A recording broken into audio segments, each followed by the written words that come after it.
podcasts you love. From people you trust. This is TWiT. Hi, this is Leo Laporte, and this is my Tech Guy podcast. This show originally aired on the Premier Networks on Sunday, June 5th, 2022. This is episode 1900. Enjoy. The Tech Guy podcast is brought to you by IT Pro TV. Finally, you can enjoy getting an IT education with IT Pro TV. Visit itpro.tv/twit for an additional 30% off all consumer subscriptions for the lifetime of your active subscription when you use the code TWIT30 at checkout. And by Linode. Develop, deploy, and scale your modern applications faster and easier. Get $100 in credit when you visit linode.com/techguy. Well, hey, how are you today? Leo Laporte here, the tech guy, and it's time to talk computers and the internet and home theater and digital photography and smartphones and smartwatches, because guess what? It's tech guy time. All the technologies, all of them, in one place. 8888 Ask Leo. That's the phone number if you want to talk high tech with me. I'd love to talk high tech with you. 888-827-5536. That's toll free from anywhere in the U.S. or Canada. Outside that area, well, you do have choices. You could use Skype or something like that. Any kind of, voice over the internet product should do the trick. And you can call 8888 Ask Leo. How about that? It should be toll free. Should be. Let's see. The website, techguylabs.com. We are at episode 1900. We've entered sort of the 20th century. John says, my studio manager, no, that's next episode, 1901. If you want to be technical, I guess so. Still, it begins with a 1900 episode. That's how you can find it on the webpage, techguylabs.com. They're all there. And if you hear something on the show that you want to track down, make a note of, apply it in your own life, you'll find all that stuff at the website. And it's free. No sign up. TechGuyLabs.com. Yesterday we talked about the right to repair law, the first ever in the U.S., the first ever. All these states have been talking about it for years, but companies like Apple and John Deere, and I didn't know this, but real wheelchair companies, the companies that make electric wheelchairs, all have been fighting right to repair, your right to repair the stuff you own. See, if you have an iPhone, Apple really doesn't like it if you go somewhere besides Apple to get it fixed. They say, well, it's a security issue. It's not for money. And, they may be right. I don't think they make a lot of money on repairs. In fact, they, might lose money. But nevertheless, they want to control it. John Deere is terrified that people will figure out how to fix their tractors. They do it for money and intellectual property rights. And I just was reading an article that says the same thing with these electric wheelchairs.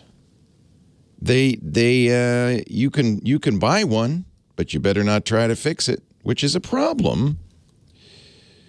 So the right to repair is, I think, a good thing. I'm in favor of it. It's been kind of championed by the folks at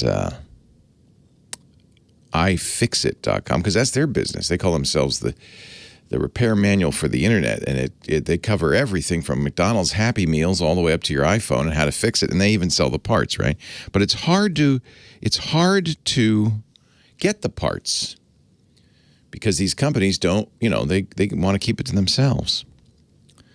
There was a report a couple of days from the Public Interest Research Group, PIRG, that the constrained, that's the way they put it, market for wheelchair service and repair in the U.S. makes for long delays of weeks or even months. The report is titled Stranded, which will give you some idea. In Colorado, they just signed a landmark consumer right to repair powered wheelchair bill. So that's the right to repair measure. But it's just for wheelchairs. Now, New York State has passed the first ever Fair Repair Act, which would require all manufacturers who sell digital electronic products to make tools, parts, and instructions for repair available to consumers and independent shops, which means Apple either has to do it or move out of New York. I don't think they're going to do that. Apple does have a repair facility. Micah Sargent, our friend Micah Sargent, did, as an experiment, said, well, I have an old iPhone 12. Let me see if I can get a new battery. And it doesn't really need replacement, but I just want to see what the process is. You rent for 7 days, and 7 days only. They're very clear about this. 76 pounds, 2 giant cases worth of equipment, because Apple has specialized equipment that they up till now only had in the Apple stores. And then, but he had it, got it. But the battery that he was going to replace didn't come. On the 7th day, when he should have rested, instead he was on the phone to Apple saying, where's my battery? And actually, it's a company called Spot that does this for Apple. And Spot said, well, too bad. You got to send it back or pay for the equipment, over $1,000. So Micah packs it all back up. Maybe the battery will come, and then what will he do? I guess he'll have to order the equipment again? I don't know. The battery comes with 2 hours left. The clock was ticking, but too late because he'd already brought it back to the UPS. So, yeah, you can make a law that people can repair their stuff, but it might be a little bit of a stretch before people can actually do it. Like, in fact, it turned out it would be cheaper and probably faster just to have Apple do it. Even if you didn't have an Apple store, you just mail it to the Apple folks. So that's kind of annoying. That's kind of a bummer. So one of our listeners, hearing me talk about this, sent me a note. I loved it, saying, there's also a right to not be disturbed.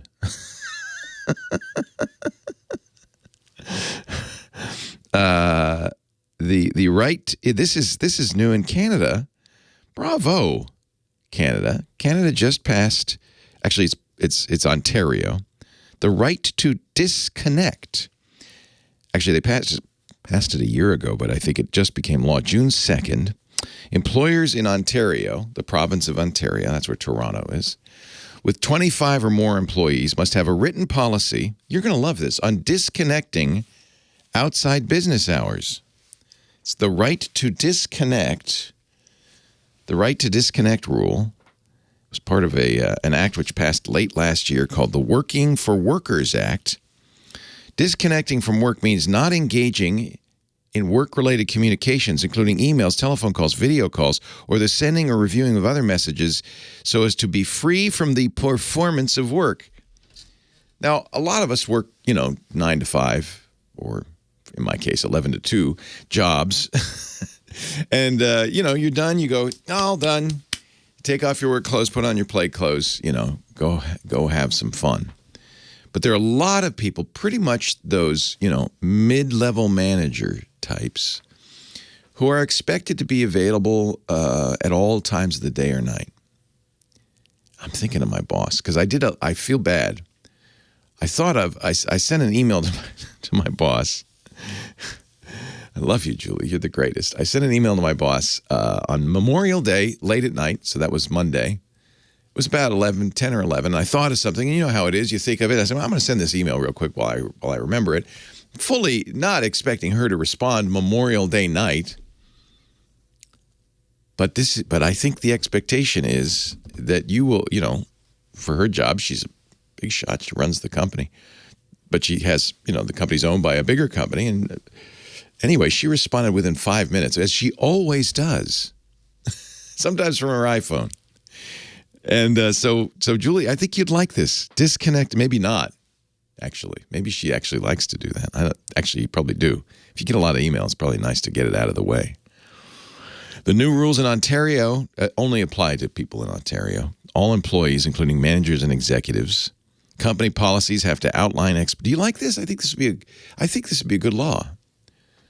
Some businesses, which businesses 24/7, maybe we could exempt those. But I think especially in our industry, the tech industry, I think there's this expectation that you work and work and work and work and work and work and work. I read a job listing. Let me see if I can find it. From a company called Binance that is a cryptocurrency exchange. It's one of these high-tech,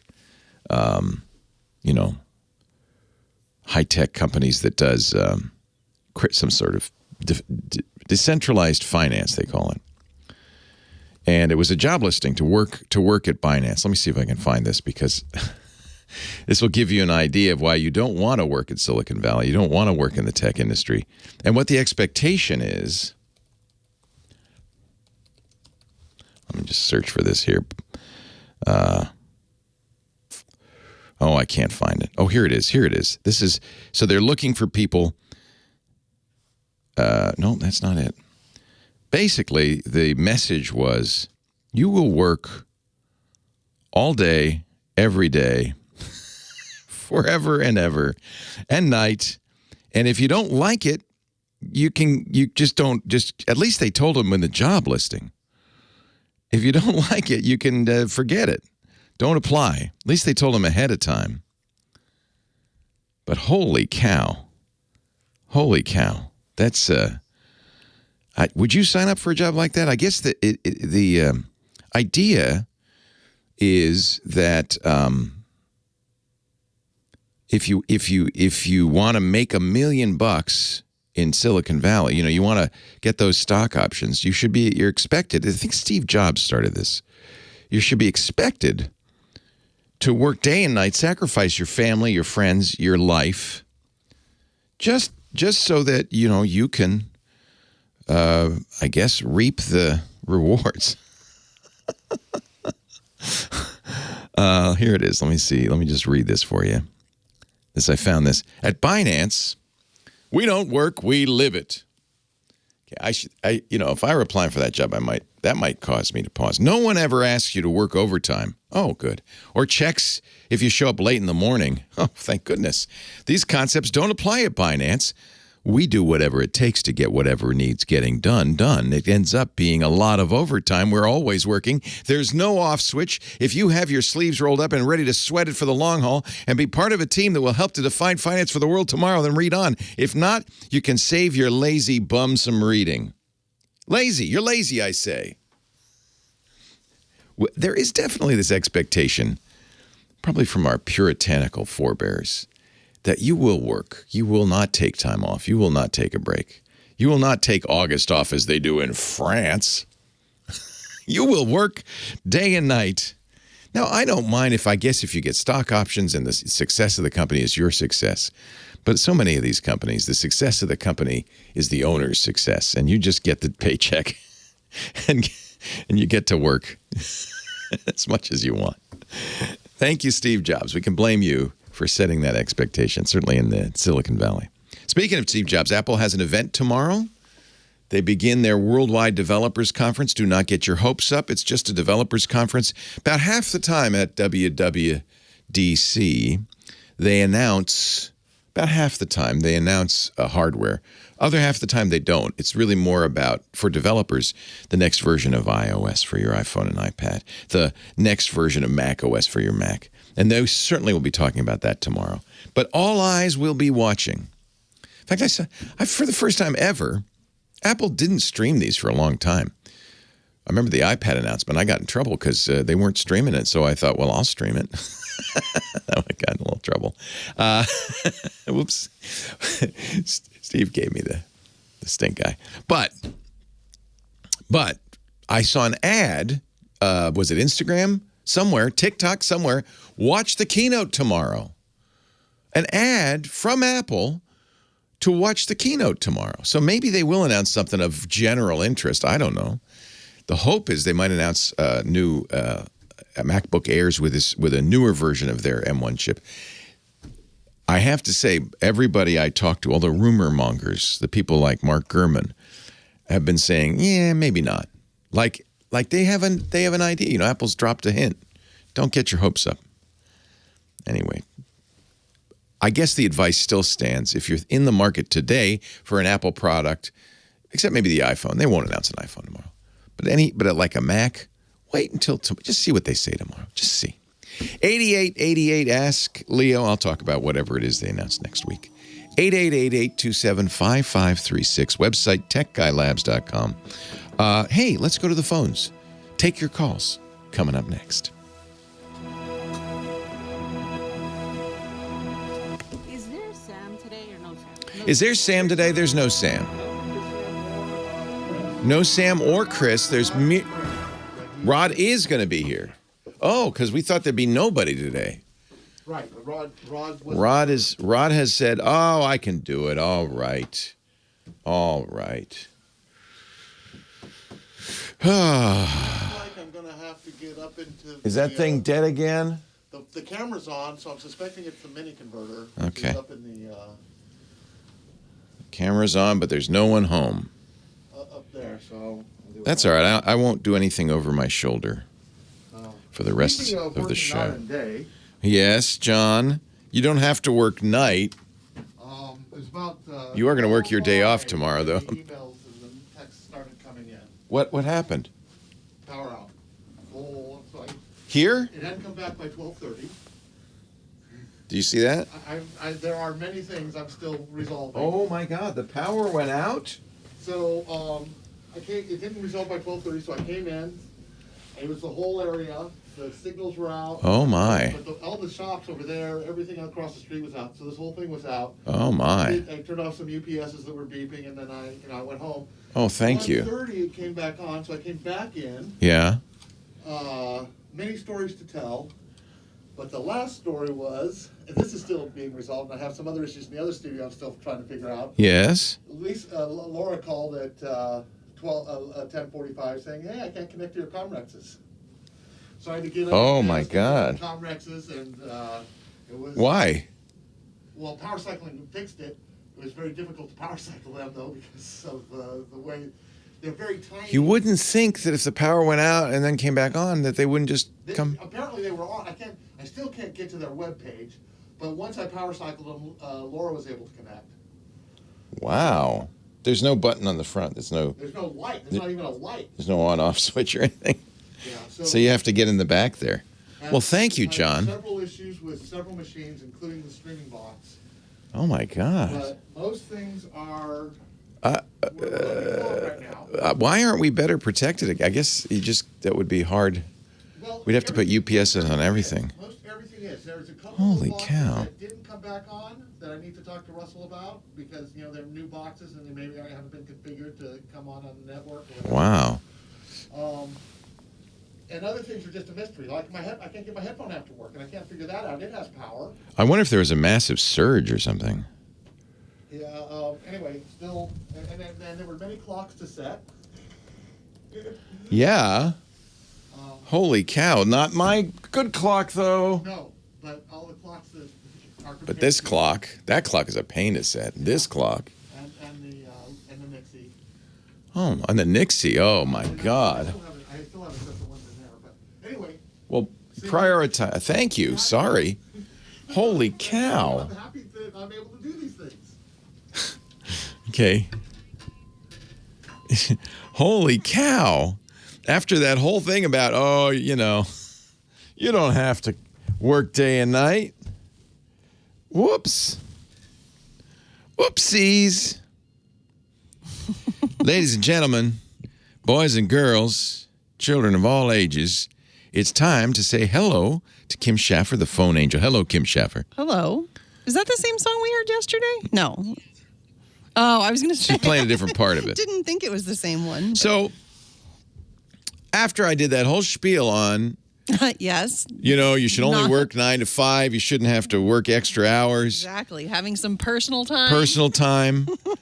Guess what happened? John, our studio manager, comes in and says, "Oh, by the way, I was here all night Yep.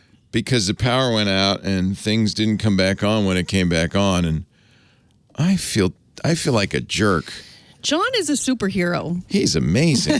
He always has been. He's amazing. That crack engineering team. Wow. So, okay, maybe I do make people.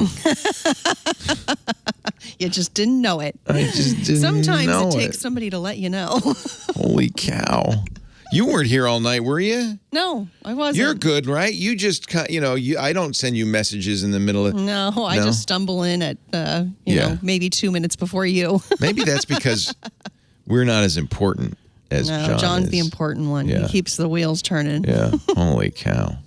Who should I talk to first? Well, let's see. Yesterday this was all works. about CO2, but we might be talking about your vocal training because Michael, I Oh, my believe, says he's a God. former opera singer and liked some of the stuff you were saying. Maybe not tech, but I don't know. Throat tech. A little Throat mishmash tech. of... Thank you, Yeah. Kim. Hello, Michael. Leo Laporte, the tech guy. Hey, Leo, how are you? Oh, you are a basso profundo. Yeah, close to it. Maybe a regular basso. But, Just a basso. Yeah, so I was a former opera singer and a sometime podcaster. Nice. And that warm-up that you got from Scott's wife, Mom, you made me match my M&Ms. Yes. It's one of the best I've actually ever heard. Really? Had you heard it before, or were you familiar with it? I'd never heard it, but it's perfect because the M... Mommy made me match my M&Ms. Mommy made me match my M&Ms. And then you go up the scale and you go down the scale. Yeah. Yeah. But it would work for spoken word or for singing, too, because it gets it out of the throat and puts it kind of in that front nasal cavity so you have that resonance. Yeah. And you can take that up and down, and it really helps on your voice if you don't keep it in the throat all the time. That's what wears it down. I never thought my job had anything to do with my voice. I didn't think of myself as a voice performer. And then I realized, yeah, maybe I am.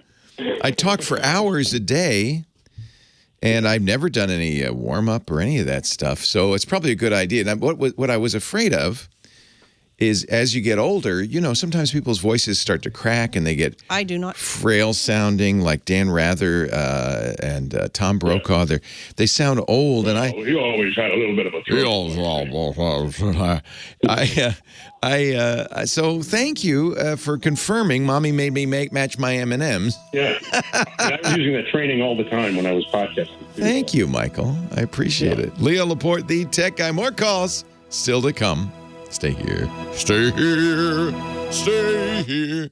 So you gave up opera singing and became a podcaster. That was a good career move. Well, I've been doing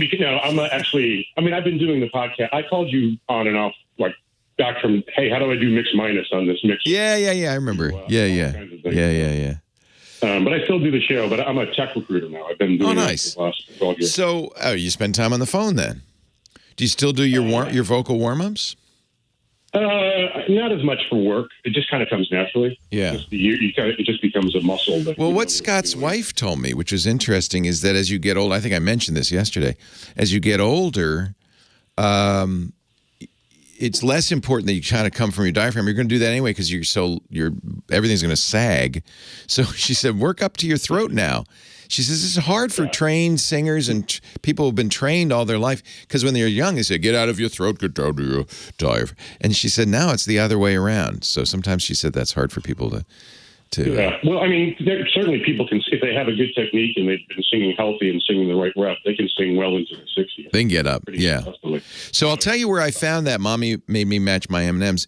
It's a YouTube channel called Jacob's Vocal Academy.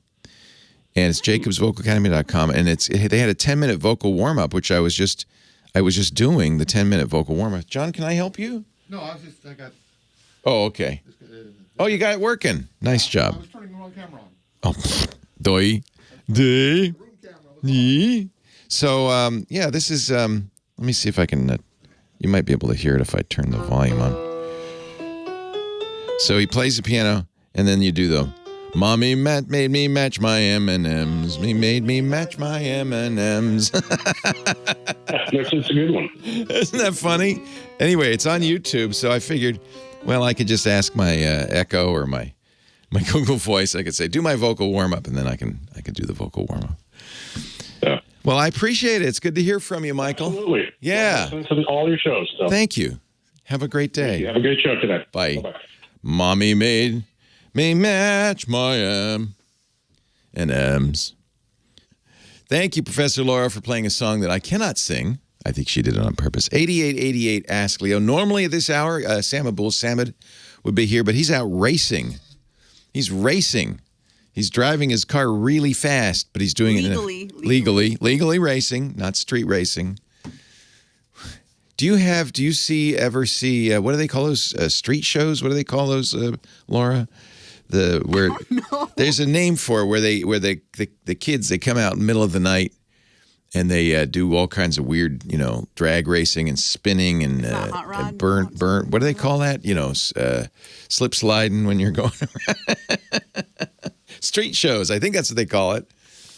Some kid in a souped up Beamer about a year ago. I live on a little dead end, a cul-de-sac, and a souped-up Beamer about a year ago came down and did a mini street show in my cul-de-sac. It was perfect for it. You could drift all the way in a circle around, and then reach, and there's smoke coming. Reach, burned rubber all over the thing, and then drove away. Like, I don't know what he was doing. He was showing off. For whom? I don't know. The cows. But now, to this day, there are black marks where we had the drift going on, the street show going on in the never mind. 88. So that was a car. I did a little car thing for you guys who tuned in for Sam and Bull Sam, and he will be back next week. On we go, though, with the calls, which is nice. See, Sam means more calls. Spencer's on the line from Charlotte, North Carolina. Hello, Spencer. How you doing? Great. Leo. Welcome. I called you a while back about my MacBook 2.1 Intel with 10.6.8 OS. Yes. And it wouldn't get to certain websites like Zoom. Yeah. And I use this machine to run cameras for total solar eclipses. Oh. And the software is called, let's see, let me get over there again. Software is Solar Eclipse Maestro by this French guy, Xavier Jubel. Yeah. Oh, actually, I have some of his other software. I know of him. Interesting. Okay. And I contacted him about this to ask him if it was going to work, because I was going to dump this boat anchor. But I contacted him to see if it was going to work, and he said that they're not going to upgrade from 32-bit to 64-bit, but my machine would still be able to get the updates and also run the cameras. They will add other cameras, before the 23 and the 24 eclipses. Yes. So I am good to go, I think. Well, you are if you can get... I don't know. So what did he suggest you do to make it work? Oh, he said it would work on that. Oh, okay. Yeah. Because it's a 32-bit program, and he's not going to upgrade it. Oh, he's not going to upgrade it. In fact, who will be in trouble is people with new Macs won't be able to run it. You're lucky. Yeah, keep your old Mac. The new Macs took all the little holes that you use to get to the cameras out of software. Yeah, that's right. Because they were. Well, they have a way to do it. Because, they're obviously Zoom works on the new Macs. They have a way to do it, but you have to do it Apple's way. That's typical of Apple, and that's for security reasons. The other thing that they did is they, starting with macOS Catalina, they said, we won't let you run 32-bit software. We're not going to support it anymore. You have to have 64-bit software. But Xavier, it's interesting, has decided, well, the heck with it. I'm going to continue running 32-bit. So you'd have to have an old Mac to use your software. You're in luck. You won't be able to run Zoom on it, and you should not update it to Catalina, obviously. But I don't think you can. I don't think Apple will let you. I don't think it'll work on that machine. Yeah, so Apple does this with all the Macs as time goes by. They stop. They say you can only get up to, what is it for you? Snow Leopard or I don't know. 10.6, you said. I think it's Snow Leopard. Yeah, 10.6. So you're probably at the, that's Snow Leopards. You're probably at the end of the upgrade cycle. Now, the thing to be aware of is... no upgrade for that one. Yeah, that's it. That's the last one for that older Mac. The thing to remember, though, at this point is you may become somewhat insecure because if there are holes discovered in that operating system later, Apple's not going to update it. So, or unlikely to update it. So I wouldn't use it. Just use it for your telescope. Don't use it for anything else. I can get the software without putting that machine online. Perfect. Get another machine for your banking and going online and all that stuff. But now that's perfect, and you probably can keep that going for years. I hope so, as long it as there's eclipses. Is it there will be eclipses for a long time. Are you doing solar eclipses or lunar eclipses? Yeah, that's a total solar eclipse. Wow. When's the next one that you're going to get to see?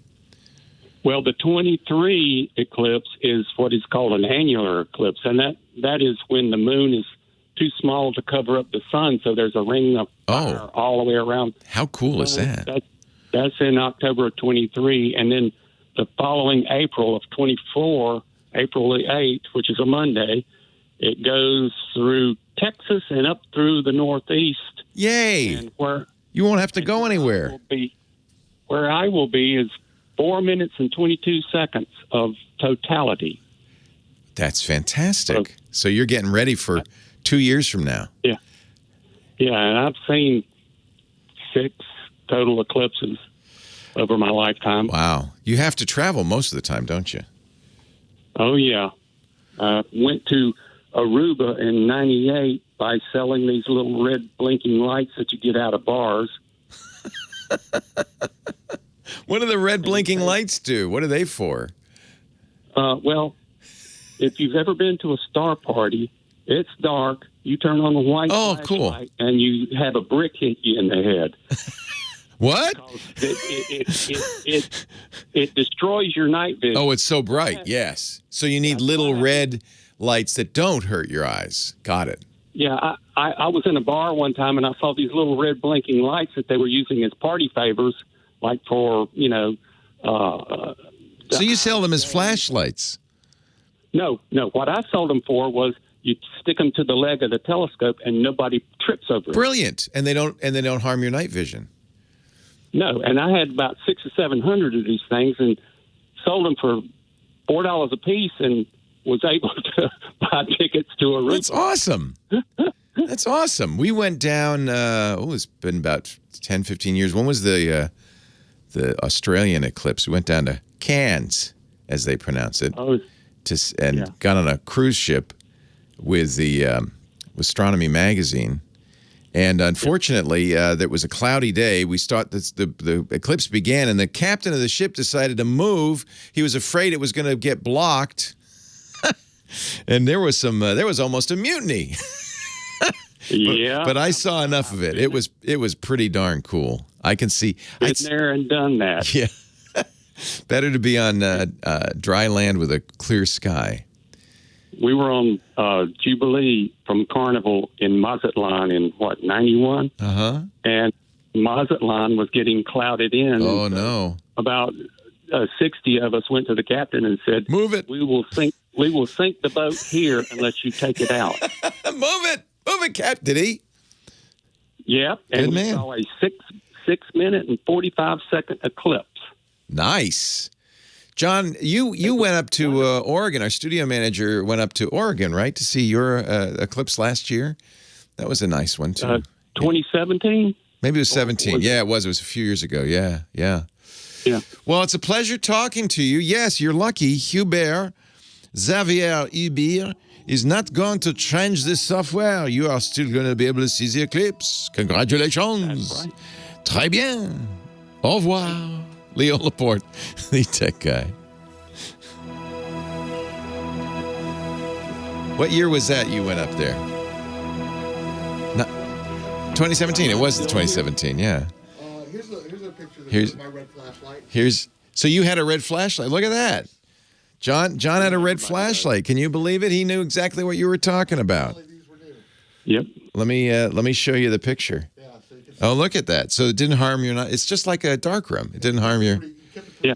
Is there a special frequency? I forget what the frequency is. So there is something that you can see, but it doesn't dilate your pupils. Huh. It doesn't constrict your pupils. Constrict, yeah, right. That's very cool. Picture. Yeah, isn't that neat? That's Hail Bop. Hail Bop. Oh, that's Hail Bop. Wow. Do you have pictures from your solar eclipse? Yeah. I'm going to show you some of those. Yeah. Yeah. That's fun. I think what a good hobby. It gives you an excuse to travel. You get to do fun things. Take pictures. Here's my Went to Paris for the '99 eclipse. Nice. 1979. Here's John 79. Now, this isn't an eclipse, is it? What is? Yeah, it was cloudy the whole trip up there. We found not only did we line ourselves up with the clouds, and not only did we line ourselves up with the Earth and the Sun and the Moon, we lined ourselves up with a hole in the clouds. If you scroll through these, You were lucky enough. you'll see the eclipse when the eclipse came. Oh, wow. So look at this. Am I going the right way? Yeah, Yeah. that's the direction. Yeah. John was a long-haired hippie back in those days. Oh, look at that. Well, I still am. It's cloudy. It's still going. Oh, nice. Yeah, so Is that green an artifact of the... No, I'm holding a Oh, you had a filter. it was Yeah, of course. a welder's mask lens. It's a welder's mask to protect your camera. Beautiful. I bet you have shots like that, Spencer. Wow. So not only do we Yes. line ourselves up with So the cool. Earth Oh, yeah. and the Sun, but Is annular more interesting, you think, because of the big ring? No. You like the totality. The totality is like a religious. It is. The birds get quiet. Everything gets quiet. It's weird. Start lowing. Yeah. It's a very odd you see the shadow thing. You could see how, shadow coming. people, ancient societies, not knowing what was going to happen, thought, whoa. And let me tell you this: if your eye is 1 foot outside the center line, you don't see anything except bright light. Yikes. That's not good. You don't want to burn your You retina. have to be in the shadow, or Right. it's not Right. religious. That's why you need totality. Yeah. Yeah. Awesome. Spencer, pleasure talking to you. Call us before you go to the next one. And maybe you can sell your red lights. We can sell some of them, cover your costs. Well, you don't have to go anywhere for the next one. That's nice. Well, we'll go to Texas. Yes. Oh, you're going to go to Texas? For the annular. Yeah. And then the year after that, you both can of stay them. home. For both of them, because you get, what, you want 7 minutes. The paths cross at San Antonio. Nice. Nice. Well, have a wonderful time. Well, I hope we'll talk before then. Okay. Thanks, Spencer. Thank you. Take care. We'll have more Tech Guy in just a bit, but first a word from our sponsor, my good friends at IT Pro TV. If you want to get in IT, and I figure if you listen to our shows, you're a geek, so you probably do. It's a great job, but you've got to get some training. I know you know everything. I'm not saying you don't, but you need those certs. You need to reassure that employer the first job is always the hardest, that you can do the work. There are a lot of IT training platforms you might want to go to. You go buy books. You can go to a technical school. But here's a couple of things you want to find out. First of all, what do they cost? Because it can add up a lot, maybe too much. And how up-to-date is their content? You know, the guy teaching at the technical school, he might not have been on the front lines for years. Those they're probably way out of date.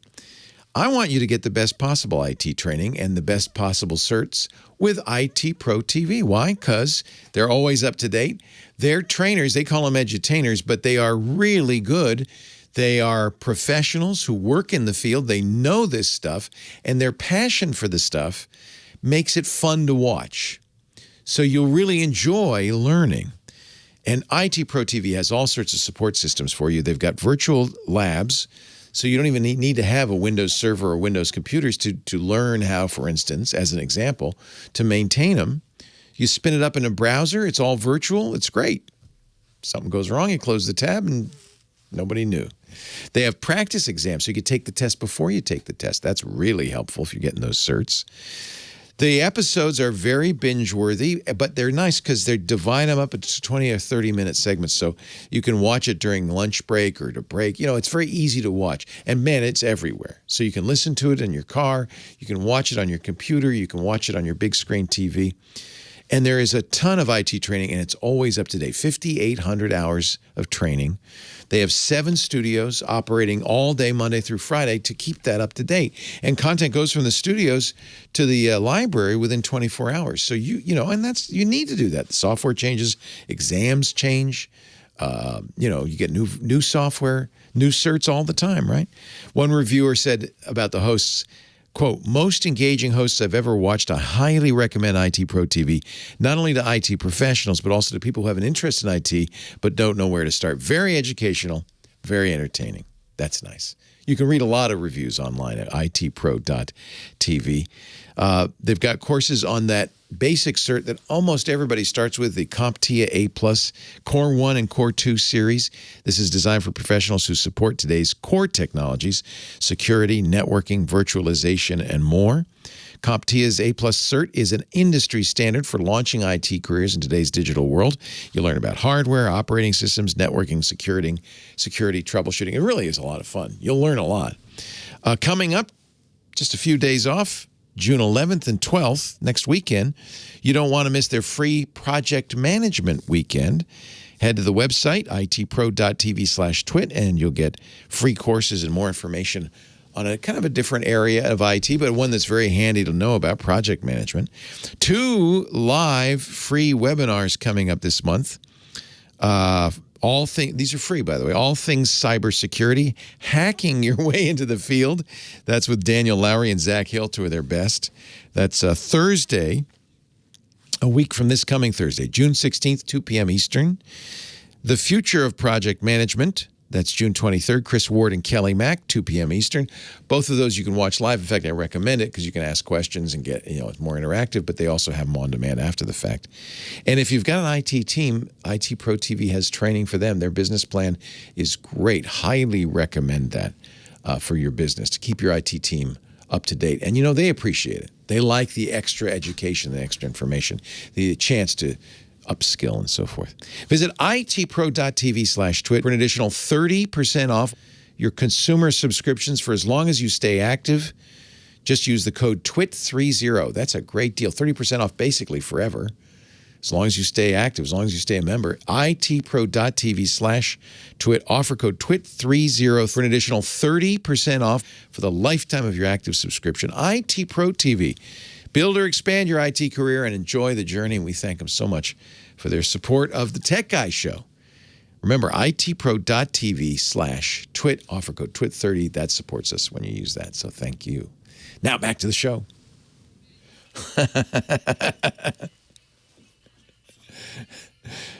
Play this for John, who stayed up all night getting things working, plugging in stuff. And we're still not sure why some stuff's not working. It's kind of weird. Leo Laporte, the tech guy, 8888. Ask Leo, the phone number. If you want to talk high tech, I'm here for you, baby. 8888. Ask Leo. Next on the line, we got Kevin from Las Vegas. Hello, Kevin. Hi, Leo. Hello. I finally got it after 2 months of waiting. About 3 weeks ago, I got a new Mac Studio Mac. Oh, I love it. Hallelujah. The system went smoothly. Everything. Nice. All the software for Monterey and everything, and it's going great. Except for one program that has been bizarre. It's by Mariner Software. I don't know if you've heard of the company or the program, Paperless. Yeah. But I had the old version with my 2008 Mac Pro cheese grater, and it worked great, and it's lovely. But I had to upgrade, so I did the upgrade. Price, did the whole thing for $30. Went in, they sent me an email. Everything's fine. Here's the serial number. Clicked on the link to download the new version. File not found. What? So I said, well, maybe that means that's not found on their server, right? Yeah. Yeah. So I went to the actual site. I thought, well, they sent me a broken link. Right. Went to their site, clicked on their download. File not found. Oh. So I sent them an email ticket, got a confirmation they got the ticket. Somebody will be right with you. 3-4 days later, nothing. Oh, no. Sent them another one. And all this time you've been clicking the link just to see. Yeah. And it's still the server's down. Yeah. I checked on Apple's, at the App Store. They only had the older version. So I sent them a third one after about 2.5 weeks. Still no response. So then at that point, I thought, well, let me try the internet again. And I found on MacUpdate.com, there was a version 3.0.8. Crossed my fingers, clicked on it. It downloaded. Yeah. And installed. Yeah. And the serial number they gave me that Paperless had given me worked. And it registered the product. Oh, hallelujah. I hope it's okay. Where'd you get it? Download.com? From Mac Update. Mac Update. Okay. So that's great, but the only thing is now I've had a few glitches here and there. I've had to restart, and I can't scan from the software itself. I have to scan from the Fujitsu scanner. Otherwise, I get a crash. So that's fine as long as I can keep doing that. But the track record of this company is not really good. I don't know if in the future or if I run into any of the problems, if I'm going to get any help. Yeah, it's a little disappointing that they still haven't gotten back to you about that download link. Well, I finally sent them a fourth email saying I got a download and the serial number you gave me seems to register and everything's fine, except I've had some glitches. Still no response. That's bizarre. It's really frustrating. Yeah. So I thought if you had any ideas of other management software, digital download or So this is a really good program for your idea. I presume you're using it to kind of eliminate paper receipts and things like that, and just scan them, and then you have them in your thing, right? Yeah. Well, also to sync it up with this financial program, C Finances, which is a really great program. I like it better than Mint or iBank or those other ones. How do you spell that? CFEE. Oh, C. Okay. Yeah. C.com, is that the website? I'm not sure what the company is. I'll just search for C Finance, and I'm sure I'll find it. It's SCI Mono CE software. Yeah. I don't even know how you pronounce that. C Finance 2. And what does C Finance 2 expect when they're importing it? Well, you need a QIF file. Okay. Like QIF, that's the Quick and Interchange format. That's QuickBooks. Right. And you're saying the Mariner will import it in a format, because it's doing OCR, so then it'll output QIF? Right. Wow. And import it right into the receipts and everything right into my financial program, right into the C program. Yeah. Which is great. And it saves a lot of steps. The company that's been doing this actually even longer, and I don't know if they used to make a little scanner, the Neat Receipts. Yeah, I had Neat for a while. Yeah. I went to a subscription model and a cloud-based service. That's no good. Yeah. For me, I don't blame you. So I don't know offhand of other, but I would expect that that's a fairly common thing. I've done some research or some internet scan, looking on it, and all of the ones are more geared toward enterprise and business, and do a subscription in a cloud kind of thing, which makes sense for businesses, I guess. Yeah. Absolutely. So the other one would be ScanSoft. Microsoft now owns them. They bought Nuance. So I'd be interested if this would be a good thing for Microsoft to do. Whether they do it for the Mac is another issue. Yeah. Let me think. Then there's also kind of independent third-party scanner software that will work with any TWiT compliance scanner, which I presume your scanner is a standard TWiT compliant. It's the Fujitsu ScanSnap. The ScanSnap. Yeah. Try Hamrick, HAMRICK.com. They have a program called ViewScan. Okay. That is intended to replace, in the early, it's funny, this is old times. Old timers remember this. In the early days of scanners, their software was terrible. But there is a standard for scanners called TWiT, which some wag said TWiT, the acronym TWiT stands for a technology without a name. or without an acronym. TWiT, which all scanners support, so this guy Hamrick wrote a TWiT compliant scanner program called ViewScan, which many people report is better than the third-party stuff that comes with their scanners. Now, whether it'll be better than the Mariner software, I don't know. The Mariner is really specifically for that thing that you're doing. What about the Fujitsu software? Doesn't it come with something? No, it's a scan. It's a manager which allows you to designate where the scans go, which I designated paperless. Yeah. So take a look at ViewScan. I think that's a possibility.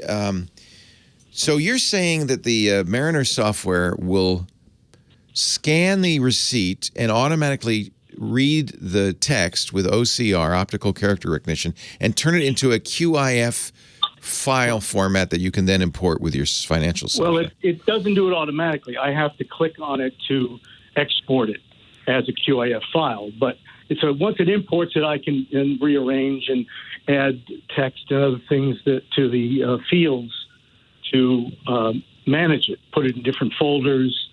So I have. Okay, so you're doing some manual stuff.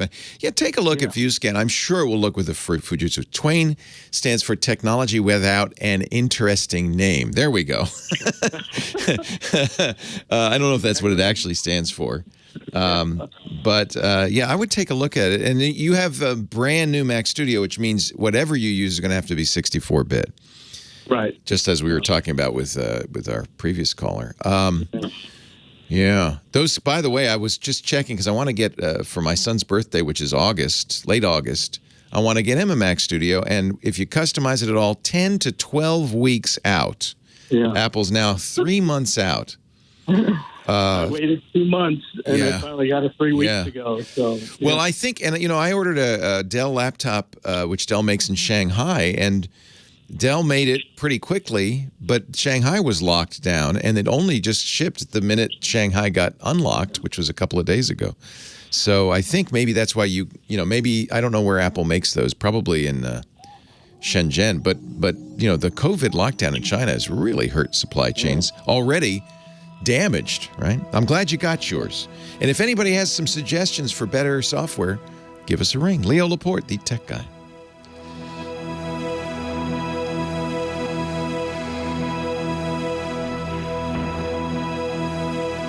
Well, that's what this ViewScan is. ViewScan is software that if your scanner, this is what I thought, if your scanner supports TWiT, has the hardware interface TWiT, this is TWiT compliant, which means it should run with pretty much every scanner. They probably have a list on the ViewScan site of which scanners it works with. And I think it'll do OCR. The paperless does OCR. That's like the big thing that it does, right? Right. And then so once it puts it into their file, then a box on the side comes up, and I can add different fields from that, or edit, because it does put some of it, but it doesn't always get it right. Right. So I edit the fields on the. But you can see the image. Yeah, that was the whole idea. Right. Neat receipt and all of these. And it launches in preview, so it's easy to manipulate. Yeah. And then, like I say, I can export it as a QIF file for receipts and documents that go into the program, C program. And then I also can send it to iCloud, and for the music, it was Music Day, you've got an opera singer now with pianist. What I do is I put in the PDF of the piece of music I want, and I scan it, or I upload it to iCloud, and then from iCloud I get it right into my iPad. So it's easy to be able to play music from my iPad that way, and just always very nice.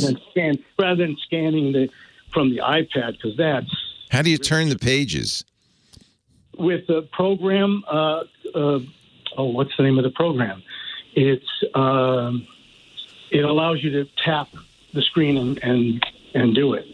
What's the name of it now? That's all right. So you just reach up, you tap the machine, and boom. Or they also have a pedal that you can use. Nice. That goes with it. So that's another.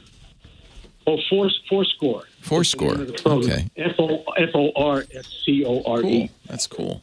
And so you just import it in there, and you can turn the pages directly from there. You can. I'd see a lot of musicians using iPads these days. That's really interesting.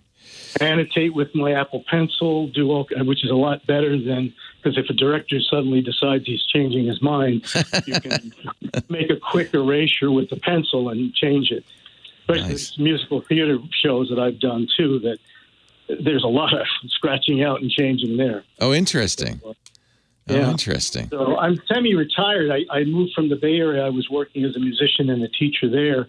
And in fact, we talked a few weeks ago. And I think you kind of talked me down from getting the Apple Studio display. Good. I've been using just a couple of old monitors that I have now, VGA that I got a. Oh, well, you want to get better than a VGA monitor at some point. Yeah. I mean, it's okay for the time being. And that's one of the other things I wanted to wait. I've seen the LG, I think, that you recommended, 32-inch. Yep. There's a Dell 2723QE, which is touted. I think you'd be very happy with that, too. Those are good. So I'm looking at those, and they're reasonable. I think the Dell is like $650, so Not it's bad. very reasonably Yeah. priced. Yeah. So I'm waiting on that since I did make a big purchase with Yes. tax refund. Yes, My you last did. tax refund I'm going to get from California. So, You spent some money on that one. yeah, but I'm happy. It's the migration went easily. Good. All the upgrades for the Mission Super Duper, no problem. All the other software, as far as any of the upgrades, went very smoothly. Good. This one paperless, which is, and the other thing is on their site, I saw a lot of them that were being discontinued. A lot of the apps on their site. I wonder if Mariner's having trouble. That's interesting. Yeah, The fact that they have not responded to you. Or emails. Yeah, that's not good. Yeah. That's not a good sign. Yeah, so I don't know what to do with that. I mean, like I say, it works for the time being, but if I can't, depend on support, Yeah. I'm leery about staying with it. So I thought, well, I better start looking and at least start seeing if I can import a lot of all of those PDFs to something else that's going to be more reliable. Yeah. As far as IT support. Right. So, well, anyway, if I can find something, we'll mention it, and we'll hope we can find some of the chat people or other, somebody will come through. Yeah. All right, appreciate it. It's nice to talk to you. All right. Yeah, well, keep doing those vocal exercises. I will. Yeah, I love to sing. Yes. Mama made me match my M&Ms. What, John? Yeah, keep mashing those M&Ms. Well, hey, how are you today? Leo Laporte here, the tech guy. Time to talk computers, the internet, home theater, digital photography, smartphones, smartwatches, all that jazz. 8888 Ask Leo is my phone number if you want to talk high-tech. 888-827-5536. Toll free from anywhere in the U.S. or Canada. Outside that area, well, we can still talk, but you're going to have to Skype in or something like that. Use Skype out, really, is what you'll be using. 888-827-5536. Our website, techguylabs.com. Back to the phones we go. Larry on the line from what? Petaluma, California. Hello, Larry. Just around the corner. Hey, Hi. neighbor. How you doing? I'm well. How about you? It's nice to see some rain, huh? Yeah. I didn't expect this. It doesn't usually rain in June, but, the weather's been very strange. So it is very strange. Apparently a heat wave to next week, so I don't know what's going on. Well, at least we'll get a little reprieve in the fire season here. I'm hoping. too. Our power went out last night, and poor John was in here all night. Yeah, I heard the chatter on the. Poor guy. Yeah. Poor guy. You better give him an extra. I know. It's ironic because I started the whole show talking about the new right to disconnect bill in Canada and how great that was. And poor John, I guess he was on pager duty. He got all the calls and he had to come in. He always does. He's the guy. He's amazing. So we're very lucky to have him. And if he ever decides he's had enough, we're in deep, deep trouble. What can I do for you, my friend? Well, I just got a new LG OLED TV, and it's still in the box. I haven't set it up yet. I'm replacing a 15-year-old Samsung, which is about to give up the ghost. Oh, my goodness. Okay, you might want to wear sunglasses the first time you turn it on. It's going to be so crisp. It's going to hurt your eyes. I'm looking forward to it. But the question I have is I've got an old surround sound system with a Denon receiver. It's a 5.2 and some Yamaha speakers. It's not a super high end, but it's actually pretty nice. I mean, it works well for my purposes. Sure. Yeah. So the question is, I don't want to upgrade the receiver right away if I don't have to. How do I make the sound? How do I make it work? Damn it. Yeah. So it should work. The sound should work fine. Where you're going to get into trouble, do you run the video through it as well? I've got a Roku Ultra, and I've got an older Blu-ray. So the Roku Ultra should plug into the TV directly because you are now entering what I like to call the upgrade cascade. Right. Because you've gone from a HD TV to, I presume that old Samsung was HD that many years ago. Yeah, it wasn't 4K. You've gone to a 4K HDR TV. So, and good news, the Roku is 4K HDR. I don't know it's a Blu-ray 1080p or a Blu-ray. It must have been because it's older, right? You've had that for a while. It's not a UHD Blu-ray. It's not UHD, no. Okay, so that Blu-ray should work fine through the AV receiver. Okay. Audio should work fine either from the ARC HDMI port, the audio return channel, which that LG will have, or the LG also has, and I like to do this personally, optical out, which will go, if your receiver has optical in, will go in. And that'll work just fine. And actually, no, I take it back. If you put the Roku going into the TV directly, then you will need to, well, now it's getting complicated. Now it's getting complicated because the Roku can't go through the receiver. The receiver doesn't know from 4K. So if you want 4K HDR, if you want to get the most out of your TV, you cannot go through that receiver. Right. And that means the Roku will be going directly into the TV. But the problem is, so will the TV, the audio going from the Roku into the TV. I think the audio return channel should still work. So do I take a separate HDMI cable? Yes. And hook up the ARCs and yes. then audio will run through that automatically? Yes, and put the Roku in another port. And I think that will work. Okay. And then also the cable saddle, the Comcast box into the receiver, and then that's fine. Comcast doesn't do 4K. Well, X1 can. Do you have that fancy Comcast little computer set-top box? Because they do have 4K streams. And if that's the case, then you're going to want to... I think I do have the X1, actually, yeah. But if you don't watch 4K, which I never do on the Comcast box, if you're not worried about that, sometimes you might want to when the Olympics, for instance, the Winter Olympics, they were in 4K, and if you had an X1 box, you could stream them. It's it's by streaming, not by the cable. But it is coming through the cable to the X1 box, and that was 4K. So then you might, but normally anything you're watching on Comcast is 1080p.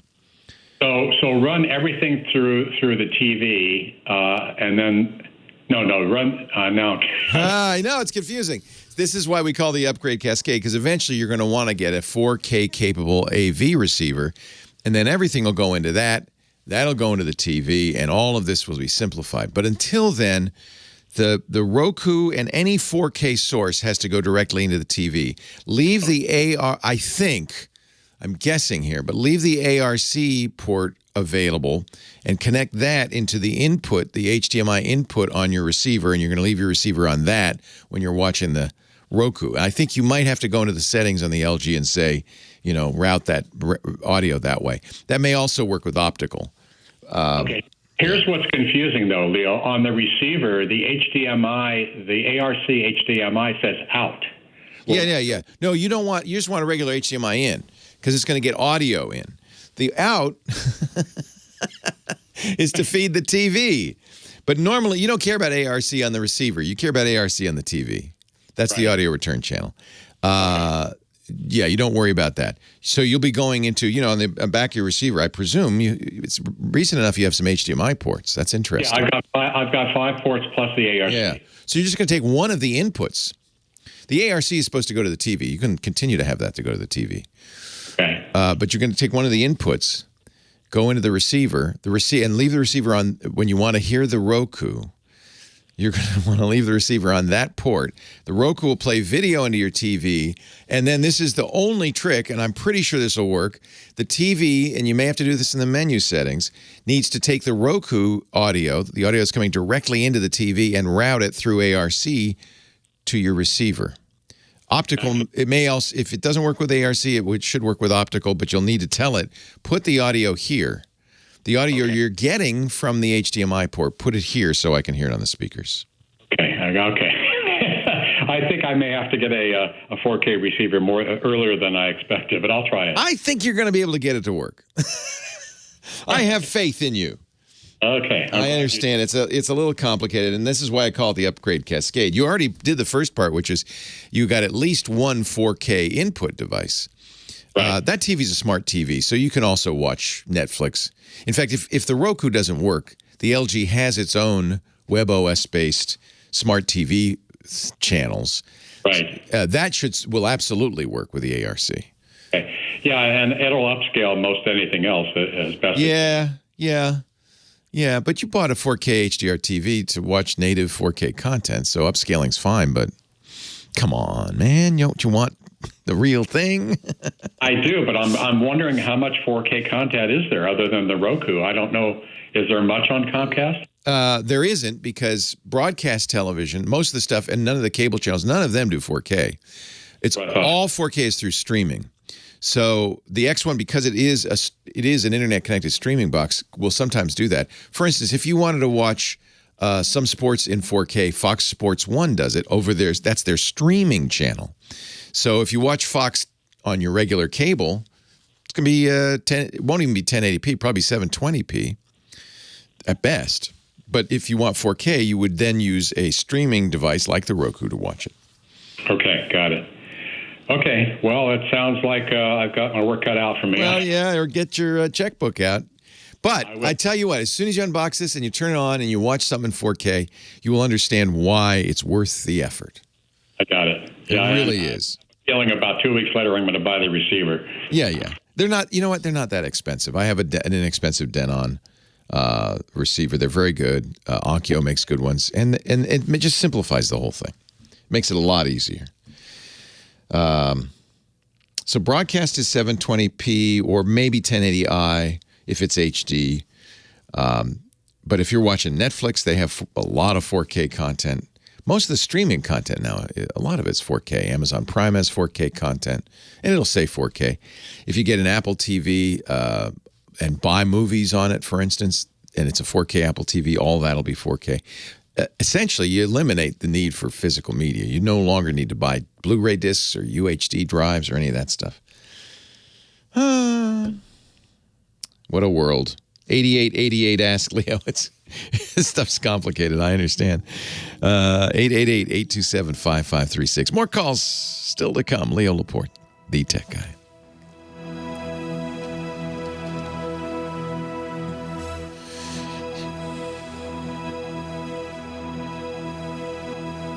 I should just come over, Larry. Where in Petaluma are you? I'm on the east side, over by Leghorn Park. Oh, Leghorn. Yeah. Yeah, my that's nice. I'm about 3 minutes from you, actually. Yeah, you literally are. That's hysterical. Well, it's nice to hear from you. Have we run into each other in town? Yes, I ran into you in Whole Foods probably about 4 or 5 years ago, and I've been to the studio. Been to the old house once, and I've been to the new studio once. Oh, nice. BC, before COVID. Before COVID, yeah. Somebody asked yesterday, when are you opening it up? And the short answer is I have no idea. We don't, we're getting another spike. Alameda County, the first Bay Area county to shut down yesterday. I suspect Sonoma will do the same.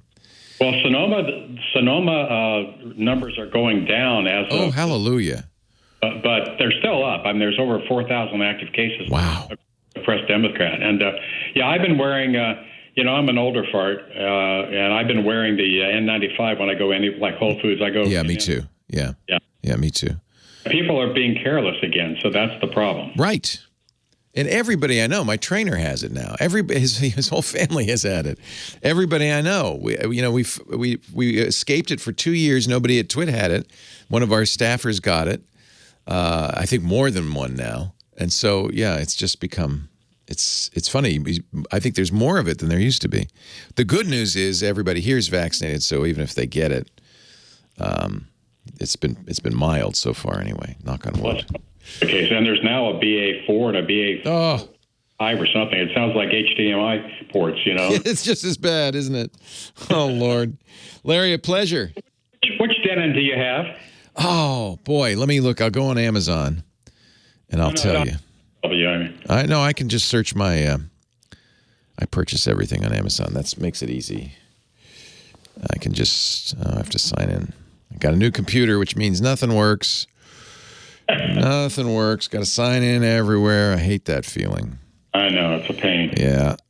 Well, I spent most of last night getting it, I thought, ready for the show today. But at least now I have a Windows machine because I get so many Windows questions. I can finally answer them. Yeah, I'm still a Windows user. Yeah, I understand. While, but I'm so used to Windows, it's easier. Yep. And the nice thing about getting a Dell is at some point I can put, when it gets a little older, I can put Windows on it. Linux on it. Okay, Denon search orders. I have the AVR X1600 4K UHD AV receiver. That one I got, it's $700. It's a little pricey, but I got it because it's 7.2. It'll do all the channels, including Atmos. I'm thinking if I upgrade, I should probably get a 7.2, even though I don't have that many speakers. That's what I did. Yeah. At some point, I'm probably going to downsize to a smaller place on the sound bar, but at this point, I'm going to stay in this place as long as I can. If you don't care about that, you can save a little money. In fact, boy, this is $223. This is a 5.2, the AVR S540BT, and I have that one is somewhere. I can't remember where. I think probably my office where I don't have to do. So that's only $200. That's the one you should probably get. The AVR S540. That's $223 on Amazon right now, and it does 4K 5.2. Yeah, I'm willing to spend more than that. How important is it to have? And I'm trying to future-proof a little bit, which is kind of a hedging my bets. Well, but that's the problem. But who knows? 5 years from now, it might be something else. Well, I was noticing the ones with EARC, with EARC, they're around 450 to 500. Anything below that just has the regular ARC. Yeah, you might want EARC. Yeah. Hey, I got to run. Thanks, Larry. Leo Laporte, the tech guy, 8888, asked Leo. Larry was asking which receiver to get when you want to do the upgrade. The upgrade cascade begins when you get a 4K HDR TV. Ooh, nice. This should look great. And then you realize, oh, wait a minute, you need 4K content going into it. So you go out and you get a 4K Roku Ultra or a 4K Apple TV or a 4K NVIDIA Shield or something, that outputs 4K. And then suddenly you realize, but wait a minute. Now my receiver, my AV receiver, which worked just fine with the old stuff, doesn't work with the new stuff. So I need to get a new one. And Larry asked me off the air, which one did you get? And I actually have two. If you want two to recommend, if you don't mind spending a lot of money and you want Dolby Atmos, which is the surround sound, 7.2 surround, including from above. And I got that just because I thought at some point I would do that. I still haven't. Or no, I got it so I could hear Apple's surround music, and I still haven't figured out how to make that work because that's using Dolby Atmos encoding. But if you don't care about that, $223. $223 for the this is renewed, but I don't think there's any problem getting it renewed. I guess if you got it new, it'd be a little more expensive. The AVR S540 from Denon, and I have that in my office, and that's pretty good. You can spend more money, obviously. The expensive one with the it's an older model. It's a 2019 model, but it's a little more expensive because it has Atmos 7.2 3D, eARC support, et cetera, and that's $600. So just when you're thinking I'm going to get a 4K TV, just remember you got to upgrade everything. Your cables too, by the way, new HDMI cables. You want HDMI 2.1. You might I don't think you need, but you might want to get a Blu-ray UHD Blu-ray player. Everything has to be upgraded now. So beware the upgrade cascade. Moving on to George in Virginia. Hello, George. Leo Laporte, the tech guy. Good afternoon, sir. Good afternoon, my friend. I am a very old person, and so is my wife. We are farmers, real farmers. Nice. What do you farm? I have various cereals and grasses, cattle, and everything. Oh, you're the real deal, my friend. I am. so is my wife. Nice. As old as I am, I have a 102-year-old mother-in-law here. Wow. Now, my problem is, and hopefully you can do crowdsourcing help. Well, we got a crowd listening. January 3rd, my internet started to fail on us, as did the telephones. I have been contacting Verizon Wireless endlessly. I have documented in the last 4 weeks over 15 hours of phone calls with them. Last night, the internet is just shut down entirely. Oh no! Are you in a rural? You're obviously in a. What am I saying? Are you in a rural? You're not raising cows and grasses in downtown. You're not in Roanoke. Okay, so you're outside, probably miles to the office. Antenna. You have an antenna for your TV. Yes, I have. No, I don't own a television. Oh, you have wireless internet. Yes, that's the only thing available here. There is nothing else available. And is it though? You said Verizon, so it's their home internet. Their antenna. It's their antenna, and it's their cellular internet. 2 of them from them. Yeah. How long ago? Because the first one failed. The latest one is 3 years old. Okay. So it's an LTE compatible antenna. And you have a box that antenna goes into that gives you internet service. Yes, sir. And there are no lights anymore on the antenna. I have climbed up. I've removed the cables. I've made sure the clean contacts on the coaxials. I put them back in, and I've done everything. Now your wife's going to tell you, don't go up on that roof. My wife would be the first one to say, go up. Oh, George, you got to. My wife's, I'm a little younger than you, and she won't let me go anywhere near a ladder. All right, so let me think what's going on. You had one die already. Is it? I have talked to everybody that I can except any executive at Verizon. And, of course, I can't find their numbers because you need to go online. Verizon has been very unhelpful. Now, please understand, there is no health care records for us, nor for my cattle. There is no telemedicine anymore. There are no veterinarians. No, it's serious. All of that. Yeah. There's nothing. In a very short period of time, animals are going to get sick and start dying. Yeah. I have lots of young little animals here.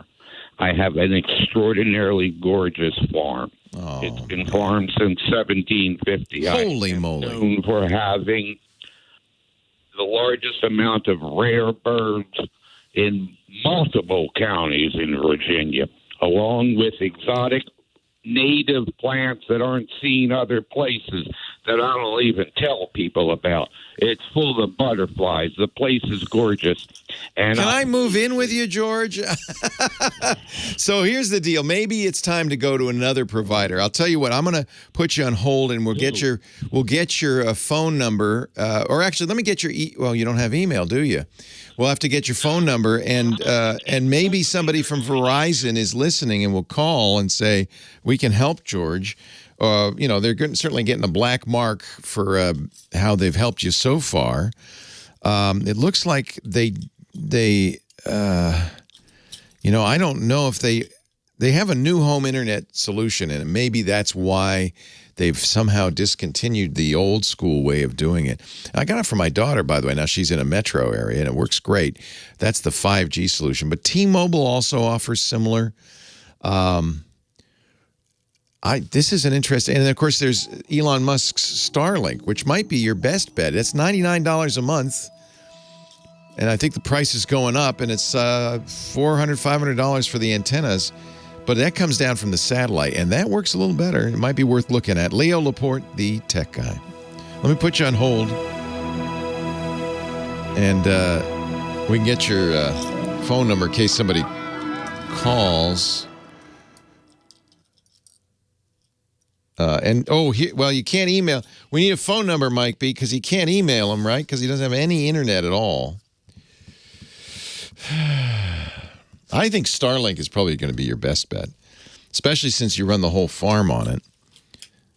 I think Starlink's going to be the way to go. But they're raising the price. I don't know what the new price is.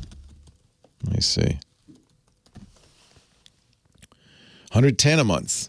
Hardware's $599. Thank you, Elon. And the problem is that does not bode well, because you spend $600 on equipment, they can jack up the monthly a lot. Oh, and $25 in portability fee. Holy cow! Holy cow! Tech Guy Podcast brought to you today by Linode. Now, this is really kind of for somebody who wants to run a website, or maybe you're developing a personal project using React, or you want a lamp stack. Maybe you're managing a large workload. You deserve a simple, affordable, accessible cloud computing solution. And there is nobody better than Linode. Linode is so great. I've been a member practically since they started. Build applications using their simple cloud manager.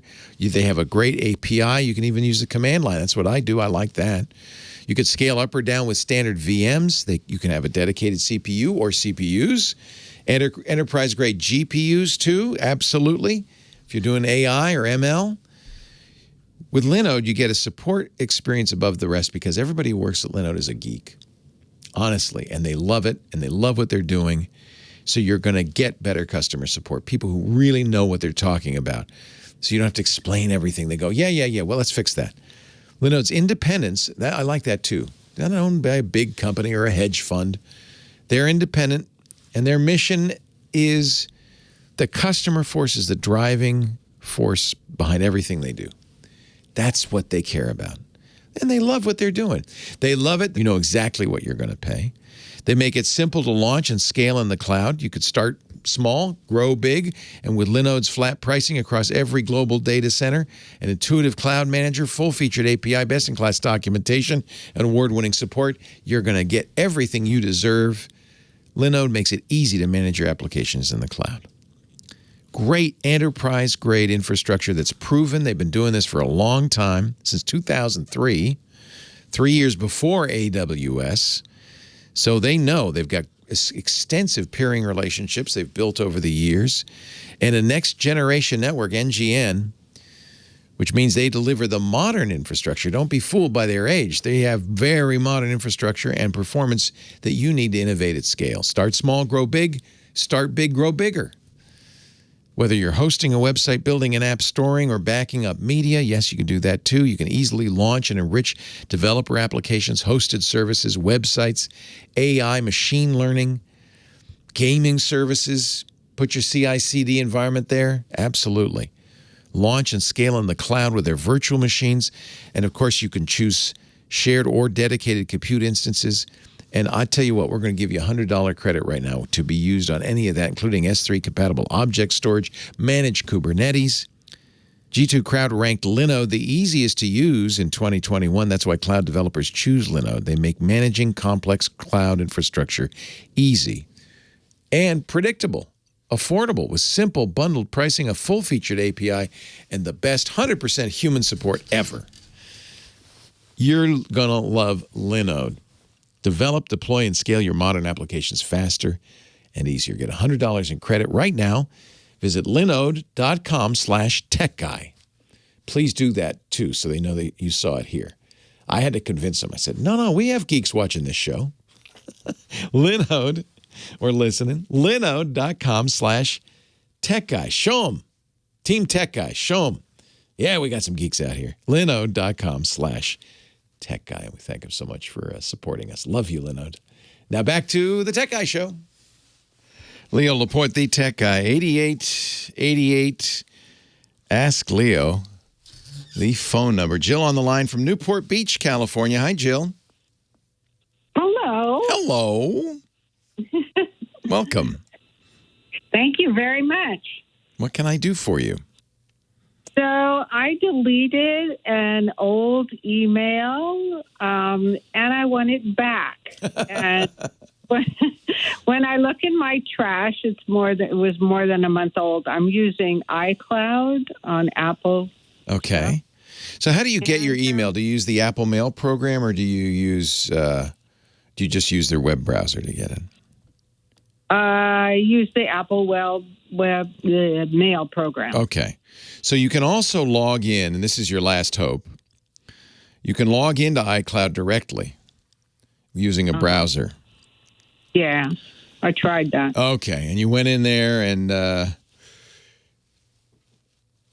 I can look again, but yeah. All right, so let me see if there's anything special you should do. There is a trash bin, and you looked on the web browser, not in Apple Mail, but in the web browser to see.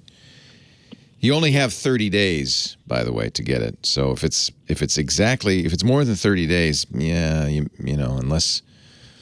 But you did look in the trash bin on the web browser? I did. The email itself was over 30 days, but it hasn't been 30 days since I deleted it. Okay, good. Well, it says there's nothing in my trash. Oh. So when you delete an email, it's moved to the trash folder in the iCloud mail interface, and it's stored there, and the clock starts ticking when you do that. So 30 days from then. So you go to iCloud.com on Safari, right? This is what you did? Yeah. You did. Yeah. And you went to the mail, and you saw the mail, and you saw trash, and there was nothing in there. No, I've been out of the country for a couple of weeks, so I don't know if I had really good connectivity, but I've been home for a week. There should be something in my trash. How come there's nothing in my trash? Well, anything older than 30 days gets deleted unless you were so angry when you deleted that email, you also deleted the trash, which you can do, by the way. You can say, empty the trash. Get rid of it. I don't like it. I don't want it. Go away. And then it's really gone. I've done that, but not this time. Okay. So there's one other possibility. In Apple Mail, you download a copy of an email, and sometimes it can still be in the Apple Mail. As iCloud data. Now, this requires a little bit more finagling. I'm looking at the Apple support document, which talks about deleting it, but there are third-party companies, and I don't know if they're right, who say, "Oh yeah, we can recover it if you downloaded it in Apple Mail," which you did. As you may know, when you delete something on the computer, it's not ever deleted, actually. It's just released so that other programs can use that. And if no one else has occupied that territory, then the data is still on that drive. But, you might have to buy some software to do this. I probably did it on my phone. Ah, that's even more difficult. It wasn't on a Mac? It was on the phone? iPhone. Yeah, I think it's gone. It's gone? Yeah. Okay. All right. I'm sorry. Wrapped. Well, thank you for saving me hours and hours and hours of trying to figure out how to find it. Well, the two places to check is, of course, the iCloud. So the way this works is they have the server there has copies of the originals rather of everything. When you move it to the trash, it moves it to the trash folder, leaves it there for 30 days, then deletes it. But that's only there. You may have on your phone or on your Mac collected that mail and stored it on your Mac, and then it doesn't get deleted directly on the Mac. The Mac does the deletion there, and even when it is fully deleted on the Mac, there's some hope of getting it back because no file is actually completely destroyed. But in order to, it's going to be complicated to figure out because I don't even know what the file name would be, because it doesn't have, if you deleted a file, named, my Word document, my novel.doc, you'd know what to look for. I don't even know what an email would look like. Yeah. So I think contact the sender and say, could you send that again? Yeah, that's what I'm going to do. I tell you what, I never delete email, ever. Storage is cheap. So and you just leave it. Oh, yeah? So we're taught, from an early age to empty the trash in our lives, and that's probably a good idea. But in a digital world, you don't necessarily need to because drive storage is cheap and emails aren't big. So iCloud may not, if you're paying for iCloud storage, you run out pretty quick and you have to pay for more, although it's not horribly expensive. I think I paid $1.99 a month for 50 gigabytes or something. And that would be enough email for 10, 20 years of email. And the reason I save it is because it's kind of a database of information. You're realizing that, aren't you? In those emails are people's names, addresses, sometimes phone numbers, things I agreed to do, things they agreed to do, all that stuff. So it's a nice little database, which you can search even. So I just leave it. I don't delete it. So I saw that there was a place in the preferences for email where it just says, never empty the trash, keep it forever. Yeah. Okay. So the difference between that and the trash in your living room and your kitchen is there is virtually unlimited space. It doesn't smell. It doesn't go bad. And you don't even have to see it. I mean, it's just sitting there. You never even have to look at it. There is a kind of a fetish some people have with emptying their inbox. I'm not one of those people because it sits there. You don't, and it's not like you're going to see it. You only have it. It's there but you can search for stuff in it. So why not keep it? So you just, do you have the settings set for unread, right? Or well, I don't change any settings. It won't delete it unless you actively delete it. But if you want to, I don't think unless you move it to trash, it's not going to, it only deletes the trash. You can with some email, and I can't remember if iCloud does this, you can say, oh, delete messages from this inbox if they're older than X days. But if you have that, turn that off. Yeah. Okay. Yeah. All right. But what I do is I create folders and I move stuff there and I leave it there. I need it. I can find it. Yeah, I do that too. But this one I deleted. Oh dear. Okay. Well, that's great advice, Leo. Thank you so much. Hey, my pleasure. I'm glad I could not help, I guess. Sorry, Jill. I tried, but there's some, I can't work miracles. There's some things you just, we're stuck with in this world. Okay. Thank you. That reminds me, somebody asked a couple of weeks ago, is Zelle safe, which is the banking app your bank and others provide. It was actually created by banks in response to PayPal and Venmo and Cash.me and Apple Pay and Google Pay and all that. They wanted in on it. And somebody says, is it safe? And I said, yeah, of course it's safe. It's absolutely safe. And then a number of people said, well, Clark Howard says it's not safe. Now, Clark is a great consumer advocate, and I'm not going to argue with Clark, but he's wrong. Here's where it's not safe. It's not safe like cash is not safe. It's not safe like any electronic transfer is not safe. The bank, if you send somebody something via Zelle, the bank's not going to give you that money back if you did it by accident. It's like deleting the trash. It's not going to come back. We have kind of, I think, credit cards is true. If you use a credit card to pay and the guy doesn't deliver, you can charge back and get the money back. The bank will stand by a stolen credit card. So you should be aware, don't use electronic payments of any kind, Zelle, Venmo, PayPal, anything like that. With a scammer, if you don't trust them, then it's unsafe because nobody's going to say, well, oh, sorry, you did that here's your money back. No. So that is the risk. It's just like cash. If you give it to somebody, say goodbye to it. Leo Laporte, the tech guy.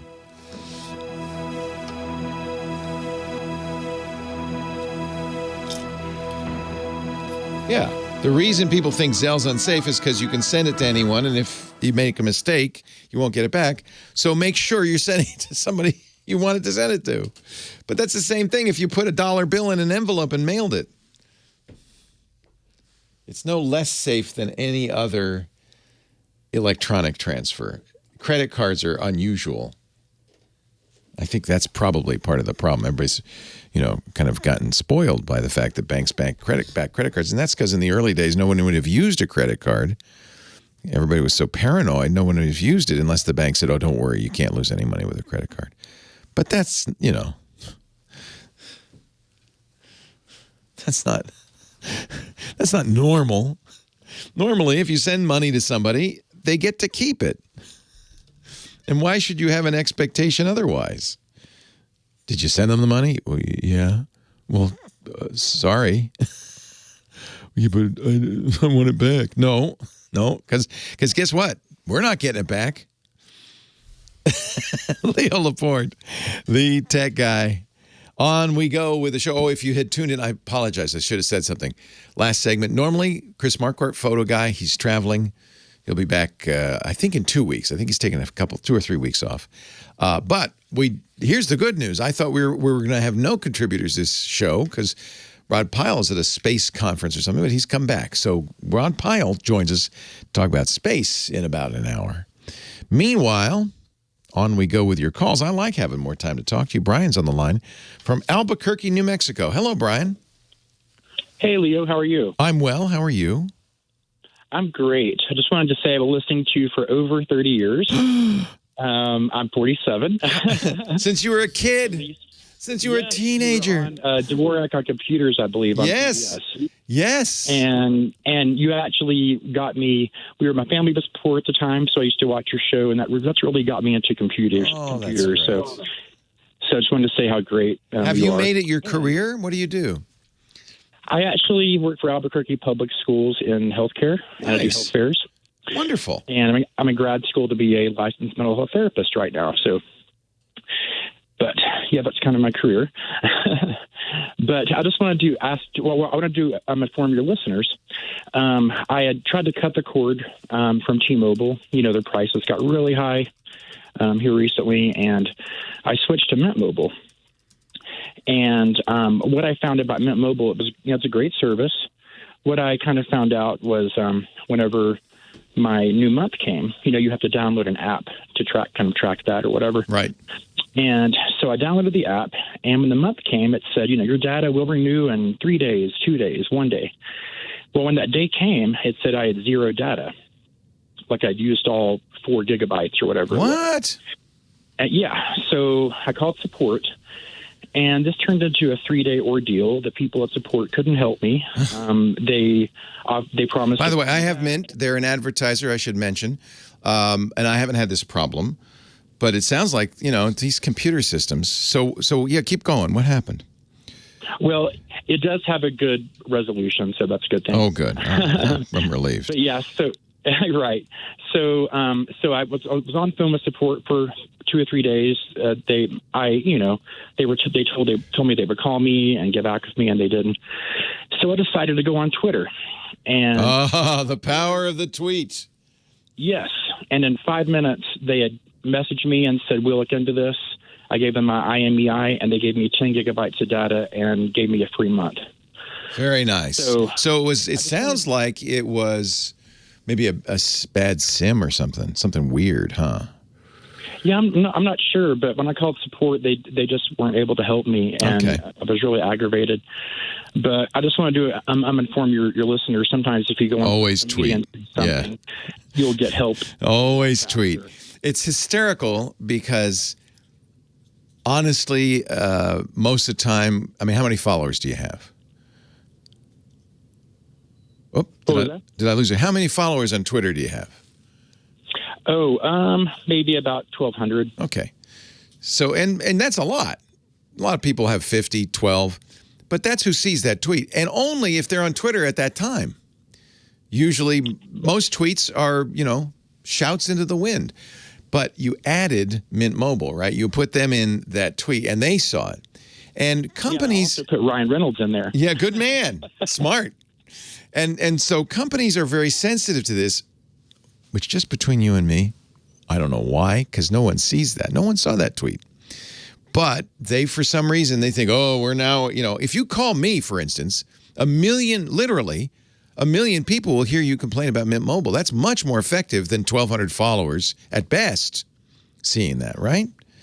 So, but you can call me till you're blue in the ears, and it still probably won't make any difference, but for some reason, companies really care. So take advantage of this.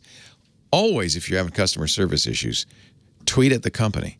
And it goes back to a guy named Comcast Frank, way back in the day, early days of Twitter, 10 years ago. He had the account at Comcast Cares. He worked for Comcast, doesn't anymore. Worked for Comcast at Comcast Cares, and he was a customer service genius. If Comcast was late, if the guy was late to do your appointment. You tweet at Comcast Cares, he'd fix it. And I think that kind of became the model for how people use Twitter for customer service. Don't tell them, but honestly, if they ignored you, who would know? Right. Right? But good. I'm glad it worked. And it does work because companies do care for some reason. So. Yeah, and I wanted to say it's been a great service. I'm enjoying it. You know, I stayed with them. It's been great. Don't have any other issues. And I also wanted to just tell you quickly, I love Windows Weekly, and I love the GizWiz.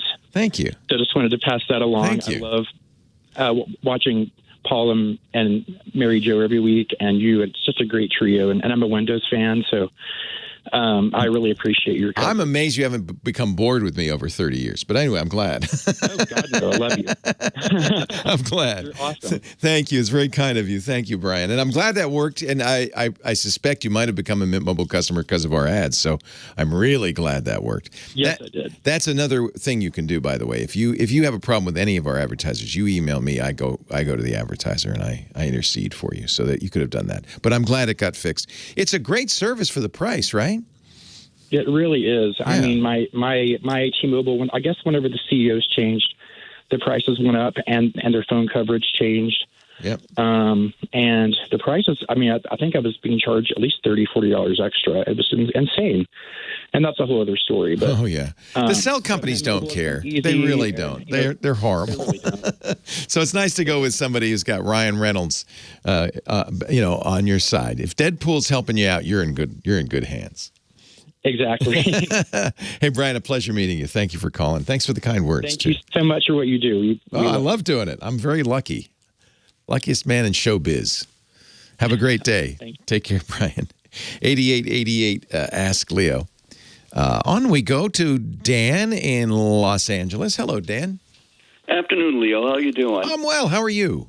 Good. I'm replacing my wife's 9-year-old Dell, which she uses all the time, but it's basically emails, seminars, webinars that are live, and nothing that really uses a lot of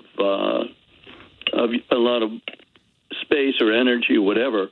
So I was going to get her, and the problem is the computer tech guy said you better replace it. The hard drive's starting to go bad because it's slow. So HP Envy, I've been seriously considering. I love how those look. They're very pretty. The HP Envy? Oh, no, I'm thinking of the Spectre 360. The Envy is a less expensive, a little more plasticky. Yeah.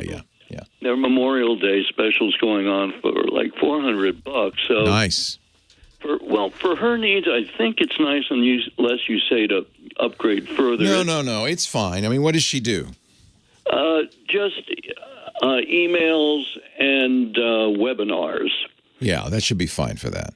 8 gigabytes memory, 256 gig on the storage. It has, as you probably know, well, if you've memorized all these different machines I have, and this one has the Intel Core, says 3.6 gigs to 4.6. Does it say which core it is? Is it the i3 or the i5?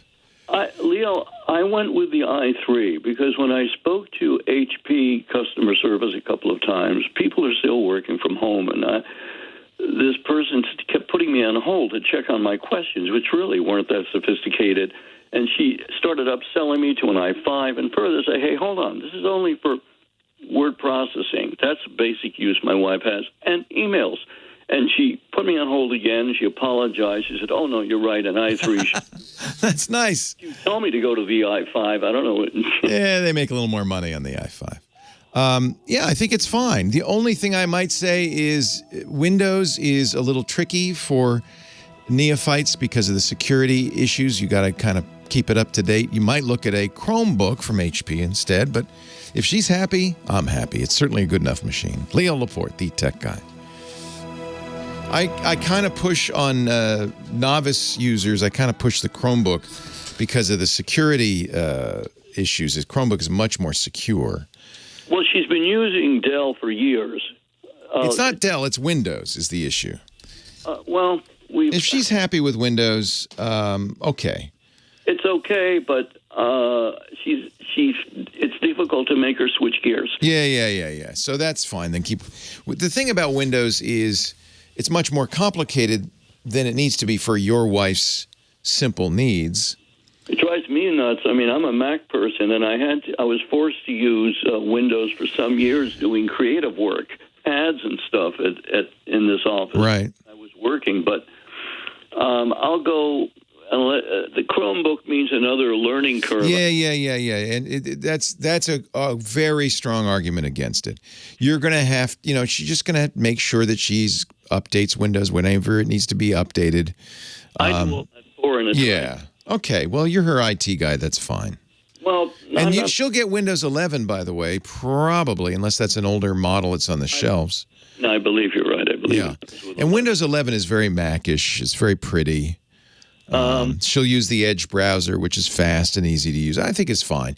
One thing you could do to make it a little bit more secure, there's a setting that says only get apps from the Microsoft Store. That will keep her from accidentally downloading stuff, sometimes even without her knowledge, from other sites. I'm writing it down. Only get apps from my. Yeah, let me look and where I got my new Dell here. And I'm looking at the control panel, and I think it is yes, it's in apps and features, and then it says choose where to get apps. And the choices are anywhere, but let me know if there's a comparable app in the Microsoft Store, anywhere, but warn me before installing an app that's not from the Microsoft Store. And then the last one, which is the one I'd recommend, is the Microsoft Store only. That will keep accidental malware downloads a little bit limited. Just typing it out. It's in the apps and features control panel. The less change, she's happier with the fewer changes. She's not well, she's going to have some changes because she's going to 11, which is, it's little things, but the start menu's in the middle. I'll figure it out for her as best as I can. You can. There is a setting to move it back to the left where it used to be, but even then it looks different. It's a different kind of menu, but I think she'll get used to that quite quickly. My only real complaint, and it's actually somewhat true of the Mac too, these are general purpose operating systems designed to be able to do anything, and that means they're more complex. That's all. Just between us, I've always gone nuts with the Windows operating system and just finding where, if it's the left mouse button or the right one, just in closing, if I may, you were talking about Zelle to a person before. Yes. And maybe I'm just one of millions, but I just sent my Bank of America uses Zelle, and I just sent them a terse note because I got a notice from them about what can we do to improve. And I said, stop recommending Zelle to people. You don't know what's going on here. They own Zelle. 2 weeks. They own Zelle, just so you know. Well, but the so thing they're is, not going to not recommend it. They are Zelle. Zelle is 3 or 4 banks, including B of A. Well, like other people have been telling you, in the last 3 weeks I was I had a bicycle and a $750 Leica film camera for sale on Facebook Marketplace and Craigslist. And all I was getting was hustlers, and they were trying to insist I use Zelle. Yeah. And because if they can get into your Zelle, they have access to your bank account. So that is the risk. But one of them was very creative. He actually got me to sign up with Zelle, and I said, I won't use it. I got curious. Nothing wrong with, It's as you've told all your listeners. Only PayPal I'll use. Yeah. Well, if you attach PayPal to your bank account, which they consistently push you to do, it's no different than Zelle. Really? Yeah. Because Zelle itself, when I spoke to them, they recommended, they said, no, don't use it for Craigslist or use PayPal. Well, yeah, because, I guess PayPal does have a... well, my money's protected. Yeah, they have a protection feature. Good luck getting your money back, but they do have... I was able to, but it's not easy. So, yeah, I guess you do have some protection. You have zero protection from Zelle. But just like giving, money to somebody on the street, if somebody comes up to you and you give them money, it's amazing, Leo. I guess you're sensitive to it, and that's why I sent an email to Bank of America. So many people, I'm sure, are getting the shaft and losing money There's so many hustlers. I can't believe how many scammers. In other words, somebody I know said he doesn't use any of these anymore because they're just, if something is of value, the scammers hit it. They almost obliterate anyone else trying to buy the product. Well, you need to understand what the risk with a scammer is. You using Zelle is fine, but when you use Zelle to send money to somebody, you're not going to get that money back if you send it to somebody fraudulent. But that's true of, if you put any kind of money transfer. Secondarily, if they hack your Zelle, then you're really in trouble because it's connected to your bank account. But that's the same problem if they hack your bank account. I think the fear of Zelle, I don't understand the fear of Zelle. I really don't. Well, Leo, my fear of Zelle, just because in the last 3 weeks, I think I've gotten 4. Yeah, but it's harmless unless you send them money. Oh, well, I'm not, okay. So you're not going to send them money because you're not going to fall for that. But they have their own scam with Zelle. That's why they only want me. No, they don't. If you send money to somebody with PayPal, you're going to have the same problem. They're going to say, well, you sent them the money. They stop communicating with me on Facebook. As soon as I say, cash or PayPal only. But cash is even worse than Zelle. No, cash meaning I'd meet the person. Okay, yeah, if you meet the person, okay, I guess so. And it's a vicious circle, and I'm afraid most consumers, until they get burned trying to sell whatever they want to sell, and they find their money's gone. But anyway, I don't want to repeat myself. Okay. Okay, I understand the issue. I'm not sure I understand why it's more of an issue with Zelle than it is with any other electronic payment system. Well, with PayPal, No, it's exactly the same. But I've got my money, and PayPal locks it in, and they won't let me sell the product. They won't until my money's in. In other words, my money's protected with PayPal. I don't deliver any. Oh, I see what you're saying. They're going to say, where's my product? Where's the product? Where you can trust me. Trust me. Yeah. I'm telling you, it's a jungle out there. Maybe you haven't sold anything. Yeah. Well, I think the problem is selling stuff on PayPal and eBay. That may be the problem. My brother will pick it up. Good luck with the buyer protection. If it works for you, okay. Have you used it? Have you ever had to use it? I appreciate all your help. All right. It's great to talk to you. Thanks. Thank you. Bye. Well, hey, how are you today? Leo Laporte here, the tech guy. Time to talk computers, the internet, home theater, digital photography, smartphones, smart watches, all that jazz. 8888 Ask Leo, the phone number, 888-827-5536. Toll free from anywhere in the U.S. or Canada. Outside that area, use Skype. You can reach us that way. Skype out. Shouldn't cost you anything because it's a toll-free number in the U.S. Website, techguylabs.com, techguylabs.com. So if you hear something and you want to know more, there'll be links there. There's also audio and video from the show and even a transcript. We put that up a couple of days after the show, and you can go there and search for what you need. Karen on the line from Pinion Hills, California. Hi, Karen. Hi, Leo. I want to know how to move a file from my laptop to my phone. Basically, my resume. Okay, so that you have the document there and you can send it to people from the phone. Yeah. Yes. iPhone or Android phone? iPhone. Okay. iPhone.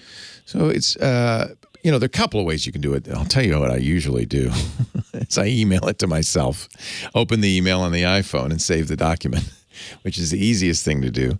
It's a PDF, right? Or how do you store it? It is a PDF. Okay, that's yeah, that's a good idea. You probably did it in Word or some other program, but you want to save it as a PDF so that it can't be changed, and it's easy for the recipient to open it. It's a standard document. So PDF's a good choice. So there are other ways you can get a PDF onto your iPhone besides emailing. You can AirDrop. Do you have a Mac? No. Okay, so it's easy with a Mac, and of course Apple does this because they want to sell more Apple stuff. But people with Macs can AirDrop to iPhones, and it's very simple. You just say, hey, send this to the iPhone.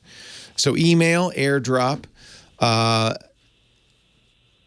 you can. I don't think this is the easiest way, but remember the old days, you would connect the phone to the computer and use iTunes to transfer stuff over.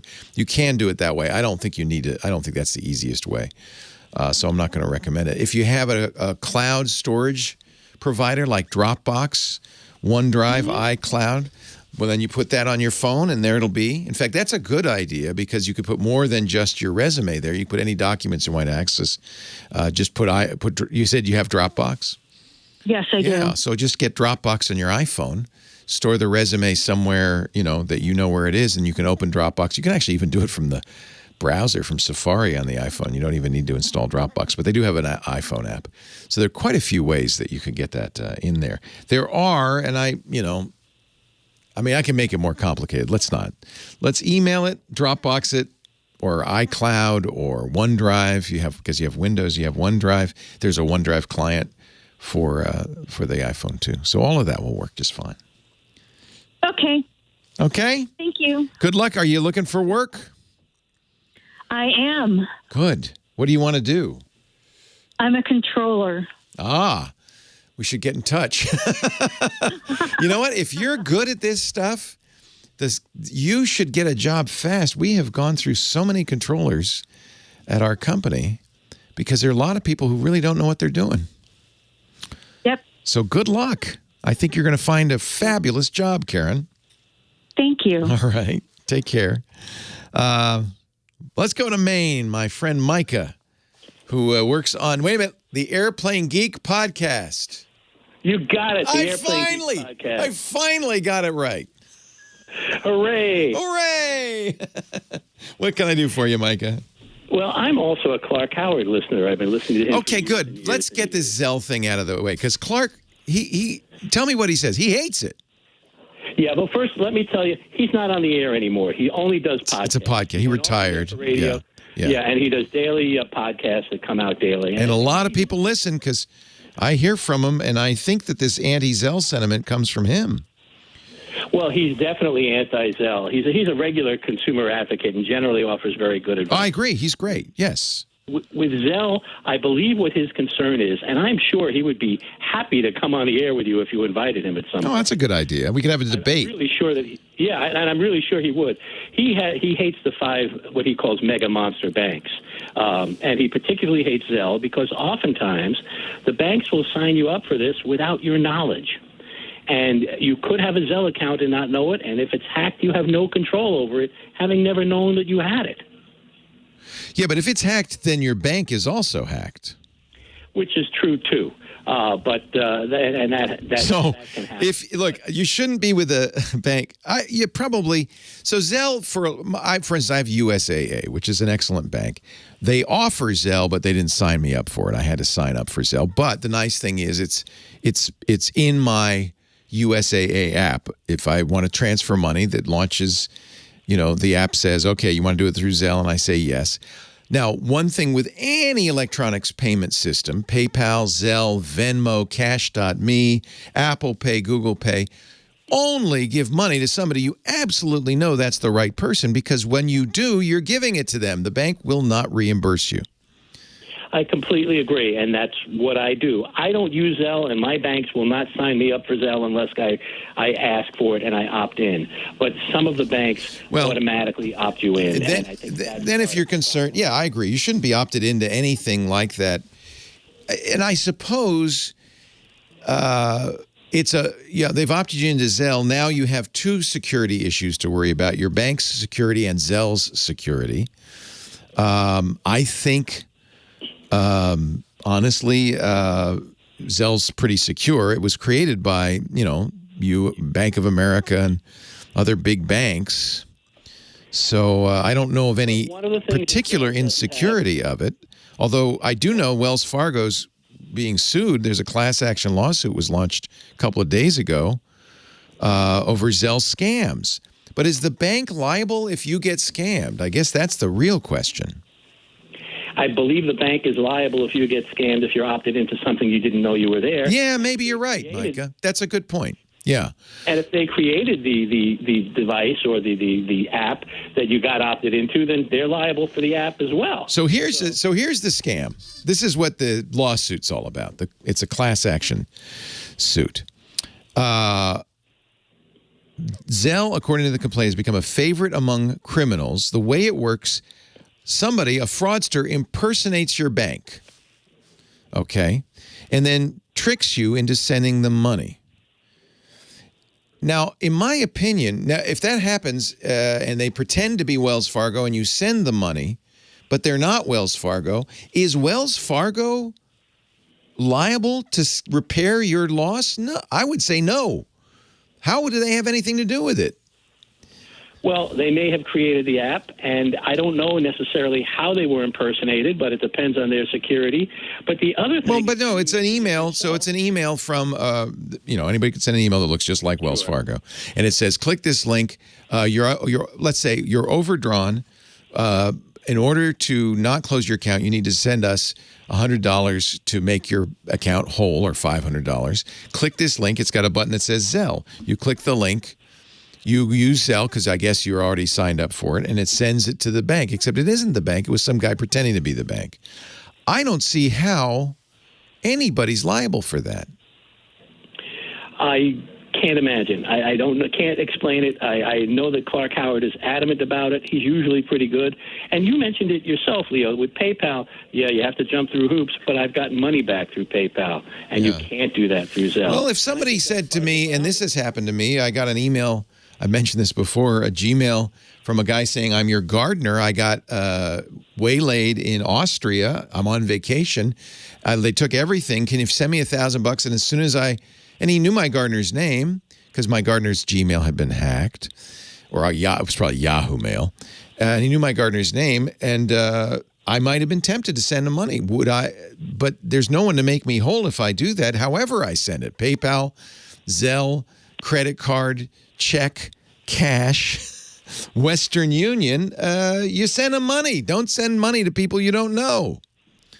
Credit card, you do have. Now, you mentioned that. Yeah, but you can't. Card, you do have options. Yes, and I think that's the perhaps given us a false sense of security. If you use a credit card, you can do a chargeback, of course, if you don't get the item and so forth. And you should use a credit card where you can. But Micah, if you said, could you send me $5?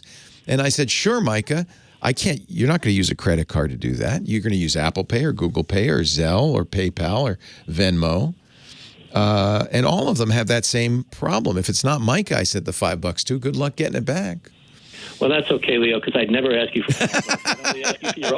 I'd only ask you for your old iPhone when you're done. You know what? You know what I'm going to do? We're going to get Clark on. That's a great idea. I'm sure he'd be willing to do that. We'll spend a segment talking to him, and he can explain his issue, and I can explain mine. Now, he doesn't like the banks, and I understand. Wells Fargo has a terrible track record of creating fake accounts and all sorts of things. I was a Wells customer. I was a Bank of America customer. I'm a very happy USAA customer right now. So maybe his problem was just with the banks in general. He definitely has a problem with the banks, but he also separately talks about Zelle. And I would really love to hear you guys talk about it together. Yeah, I want him to fill me in on why that's worse, say, than Apple Pay or Google Pay. What's the difference? And maybe there is a technical difference that makes it more risky, in which case I will agree with him. Micah, thanks for the call. I appreciate it. Thank you. Always a pleasure. Airplane Geek Podcast. As long as Clark Howard's getting a plug, you ought to get one too. Leo Laporte, the tech guy, 8888 Ask Leo. It's a good conversation. We will attempt to get Clark on the show to talk about it in the next couple of weeks. More of your calls coming up. Leo Laporte, the tech guy. I mean, we're talking about Zelle and how dangerous is it? And I would say, of course, and there are many of these now, instantaneous electronic payment system is dangerous in that sense. They aren't going to protect you against yourself. So maybe that's really the issue. I'm not sure why Zelle is targeted, except that it is usually connected directly to your bank account, and that's risky. But if you have Venmo, which is a PayPal service, you can send money instantaneously to people. I do all the time. Apple now has a payment system. Google has a payment system. I don't know that they're any more safe. Maybe they are. Maybe they are. I'll have to do some digging. I know that there's a lot of people getting ripped off because fraudsters like to use Zelle. But I don't know if that's Zelle's problem. And I guess the most important thing to say here is be very careful. Do not send money to somebody. I don't care how urgent it seems, how scary it seems, how legit it seems. If you're sending money, you're sending money. Don't send money to people unless you're absolutely sure it's the person you think it is. That's true in general. It's true if somebody comes up to you with a monocle and a mustache and says, I'm the Monopoly man, give me $100, and you give them $100, well, good luck getting it back. Your bank's not going to protect you there. It's kind of like that.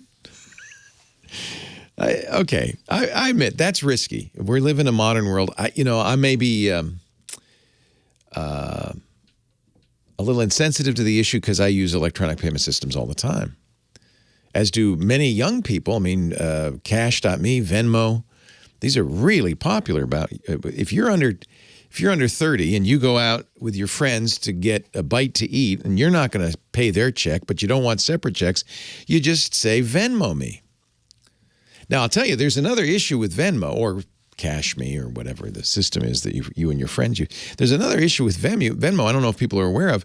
By default, all Venmo transactions are public. So it's great fun because I guess my son doesn't really know that and his friends don't really know that because I can see all the transactions. And I think maybe they don't care. But, the very first thing I did when I set up Venmo is I set all my transactions private. Now, maybe, again, that's a higher bar, right? I have the normal people don't know. I mean, this is why I do the show, to be honest. Technology is a great boon. It can really speed things up, make things easier, but it has inherent risks. And it's important that we all understand them and do the right thing to protect ourselves.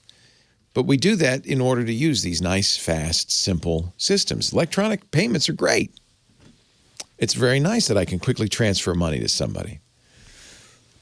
But there is this additional, because it's so easy and so fast, there's this additional burden of proof that you better make sure you're sending to the right person because it's not coming back. Is that the issue? Is that the issue that people say, well, if I use a credit card and it's fraudulent, I can get the money back? Yeah, that's true. But my friends don't have merchant accounts. They don't take Visa and MasterCard. They take cash. So I guess the real issue is, please be careful. And not just with Zelle, with any electronic payment system, Apple Pay, whatever, because you're sending cash. So only send it to somebody you know. That's fair. That's fair. Somebody in the chat room, anonymously titled User 2990, says, let's test Zelle. Zelle me some money, Venmo me some money, and I'll send it right back. See, now that's a red flag, right? Your hairs on the back of your hand should be standing up at this point. It's just really important. There's all sorts. Look, there's a lot of scammers out there. And honestly, my wife and I will be watching, there's a new show about a bank robber, right? And Lisa's saying, why is he robbing banks? Doesn't he know about Bitcoin? Doesn't he know about Zelle? You'd be crazy to put on a mask and pick up a plastic squirt gun and go into a bank and ask for money when it's so much easier and less risky to do it electronically. And so that's why there's so many scammers out there. And they're from all over the world because they don't even have to be in the same country. In fact, most of them aren't in the U.S. They're elsewhere. And they're clever. But you got to be more clever. You got to be suspicious. No Nigerian prince is going to send you $10 million. Nope, sorry, not going to happen. Your bank is not sending you urgent emails asking you to give them money. No, the IRS isn't either. They're not calling. And you know what? Your auto warranty is not about to expire. Those are all scams. And there's lots of them. And there's lots of clever ways to do it. And they do pose as your bank or your best friend or your gardener or what. Just be alert. Be aware. Now, I have to say, my wife came, not my ex-wife, not my current wife, my ex-wife, this was some years ago, came very close to sending that fraudster who pretended to be our gardener a lot of money. I stopped her. I said, honey, this is a teaching moment. So now that you know, teach your friends too. It's fine. If you have a Mahjong game and you won $20, they can Venmo you, they can Zelle you. That's fine. Leo Laporte, the tech guy.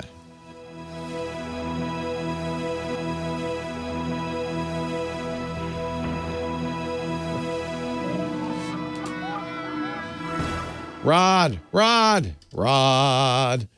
Oh, I don't hear you, but you might hear me. I see you talking. I don't know. Put your thumb up if you can hear me. He hears me, but I do not hear him. Is he on Skype 1? I have Skype 1 on. Oh, he's on a phone? Yeah, use the phone, Leo. Oh, well, that's... Okay, Sherry. Whoops. Okay, Sherry Clark, if that's your real name. Wait a minute. Now, how do I get you on? Hey there. Hi there. Oh, there. Can you hear me? Oh, but see, there's going to be lag. I hear you, Rod. Now, you can talk to me on your phone. I've picked up. Oh, wait a minute. I just hung up. No, I got to pick it up again. Can you hear me, Rod? Yes, sir. I didn't hang up, I swear. This is ground control to Major Rod. Oh, it's really weird talking with this radio rig with the earbud in my ear, but we'll do it. How are you? It actually works good. The video's good and everything. It's like the lip sync's even better than normal. Well, there you go. So welcome to my world. You weren't you going to be at a conference or something? I was in Norway for a week, and then I was in D.C. for a week, and now I'm back. And thanks to both those conferences, I have the mother of all flus. But but it's not COVID. Well, the little fakey tests that we take at home say it's not. Yeah. So I'm going to stay in bed. Yeah, the flu exists. I missed you for 2 weeks, man. I know. Well, I'm so glad you're here because everybody else has bailed on me. So thank God I got Rod. That's great, Mr. Spaceman. So, good. Welcome back. I'm sorry you're not feeling all right. You go right back to bed after this. And by the way, it's not your fault. It's us. You do know that. It's us. Well, yeah, that's what Kim said. No, we had a power outage last night. Oh. And John had to come in and spend all night booting up things, and there's some stuff that's not working still, and apparently the Rod Pyle machine is not working. So that's why. What we need. It's not you, it's me. We need to have a hotline. You know? Well, you're actually on the hotline. No, but I mean, we need a hotline like this old red. Oh, that's a good hotline. Cold War red. Yeah, you remember that? Yeah, every radio station used to have that phone, and it would be the program director, so that if you're screwing up. Yeah. What is that? Did you wear that around your neck? What is that? I just have it here as a corny prop for when I need to bring it up on video calls. Oh, okay. Hey, what do you want to talk about today? We got Voyager acting up, billions of miles away from Earth. We got NASA selecting finally 2 companies to build moon suits, which they haven't built since 1971. And we're going to roll SLS back to the launch pad for one more test attempt. And, Boeing's other rocket finally flew, the Starliner capsule, so maybe we'll get lucky with SLS. Fingers crossed, anyway. All right, we will talk in 1 minute. Okay. This is ground control to Major Rod. He is our rocket man. Rod Pyle is here visiting us from space. It sounds like he's from space. He's actually, where are you? In San Diego? Are you home? I'm in Alhambra, California, where I belong. Alhambra. He's phoning in from Alhambra, but it sounds like he's on Mars. Hello, Rod. So you were in Norway 2 weeks ago. So I was in Norway for this Energy Connected conference, which was really, actually really interesting. It was a bunch of chief energy executives from around Europe, and they're talking about how to get to net carbon zero. So they wanted to talk about how to approach that as a moonshot. So they brought me in because I wrote a book years ago called Innovation the NASA Way, and we had a master class for a couple of hours, and it was rather humbling and a lot of fun. I'm reading a book by Neil Stevenson. It's going to be in our TWiT book club, our monthly book club with Stacey Higginbotham, called Termination Shock. It's his latest. Neil's a science fiction author. And the premise of it is a bunch of billionaires have gotten together to solve the climate crisis. And the guy behind it is from Texas, and he's built a giant, and I mean giant, 6-shooter, which is going to shoot sulfur rockets into the air, which go putt-putting around and put out sulfur into the air, sulfur dioxide, which has a high albedo and reflects the sunlight back, so thereby lowering the temperature. And we know this works because when Mount Pinatubo erupted in the Philippines, there was briefly a drop in overall temperature. Right. So it's an interesting premise. I don't know if this is a good idea or a bad idea. I haven't finished the novel yet, but we'll find out. Well, so these geoengineering ideas, there's another one about spraying huge quantities of seawater into the atmosphere to accomplish similar things. Make a fog. They're all cool. Yeah. Yeah. Let's just not do anything we can't reverse doing or undo if it doesn't work. That's the scary. You know what I like? And somebody said this would work. Just everybody needs to paint their roof white. And then that would help. It would help a lot. It would reflect a lot of sun back, increase the Earth's albedo, and perhaps reverse climate change. Anyway.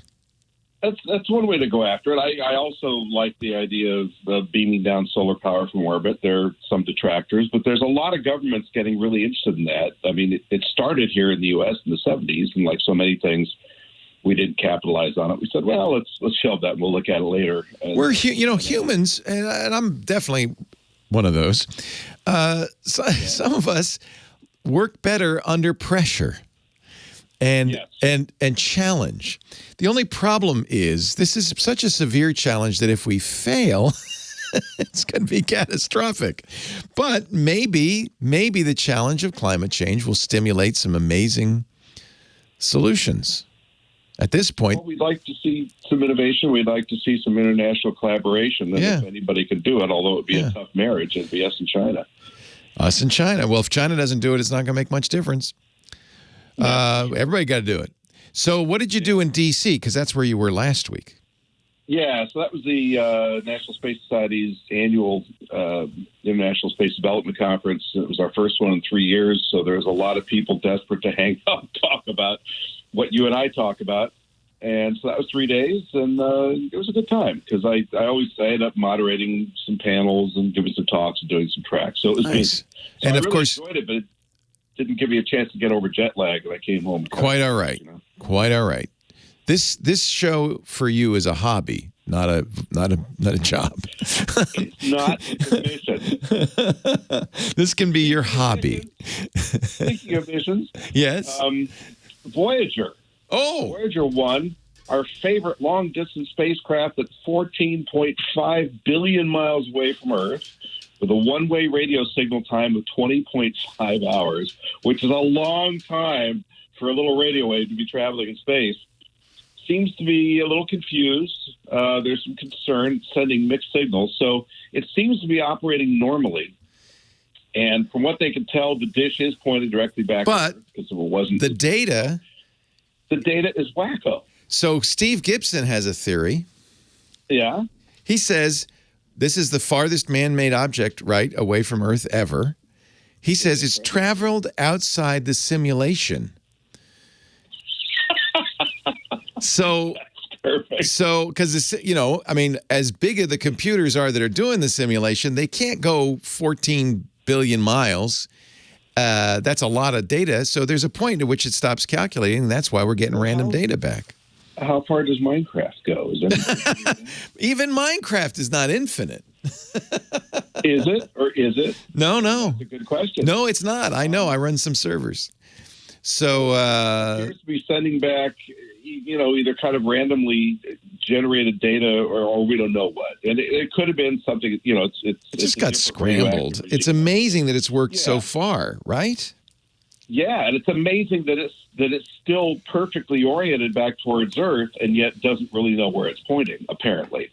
So, well, that's the other thing. How 1/1000th of a degree difference in the antenna, it's going to completely miss the signal's going to completely miss Earth. I mean, that's amazing that we're even getting a signal. It's amazing. And it was launched in 1977 before we actually had microprocessors, right? And the data is kept on a tape drive that goes back and forth to load and upload data. Wow. So, the fact that that's lasted this long, they expect it to last till 2025. So we got another 3 years, maybe a little longer, because JPL always kind of, underestimates those things.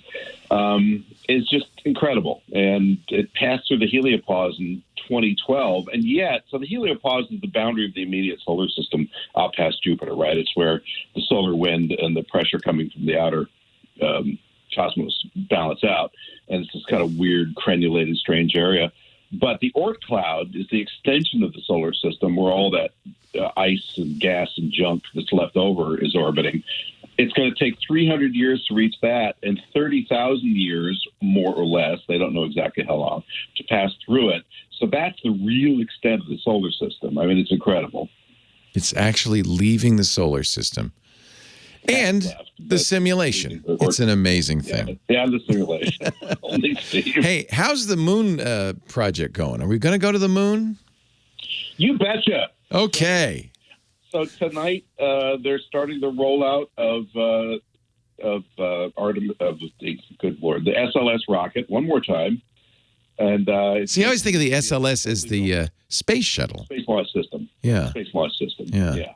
So the big moon mega rocket that Boeing and NASA have been working on. So it's going to leave the vehicle assembly building tonight, starting at midnight, roll out to the pad, and they're going to try the wet dress rehearsal again on June 16th, which is the same. It's the fuel, defuel, test of the launch system rehearsal that they did a couple months ago and had to curtail and bring it back into the barn because it was having problems. So fingers crossed. But, this is a Boeing rocket for the most part with a lot of subsystems. Boeing did finally get their Starliner off a year and a half late for its uncrewed test to the space station a couple weeks ago. So that's good, so we're hoping. So all's well in space. Well, for now. Now, one more instance. How much time do we have left? 40 seconds. I forgot to start my timer. The one other thing that we need to go to the moon, the spacesuits to walk on the surface of the moon. We haven't built one of those since 1971. We haven't built any spacesuits, including for the shuttle of the ISS, since 1983. So NASA finally let a contract for $3.5 billion to a couple of companies, one new one established one, to build new spacesuits. So at least they'll have proper evening wear. The suits that Elon's guys wear, which are cool, aren't really space suits, though. They're more like pressure suits, right? They're just emergency pressure suits, pretty much, yeah. So spacesuit. I'm not going to be wearing that. That's another thing entirely. From space, ladies and gentlemen, Rod Pyle, editor-in-chief at Astra Magazine, space.nss.org. Thank you. He sounded like he was from space. It was good. Not bad for the telephone, huh? John, we can't pull him up on this screen either? Is that... We're really limping along here, I swear to God. Man, that's weird, because I see myself on the Zoomer now, but I'm not on the big screen, huh? Well, but that may be something else. There are many devices. There's so much magic. 75% of them are working, and the rest... The tech guy show. Yeah, but more magic than one would expect, frankly.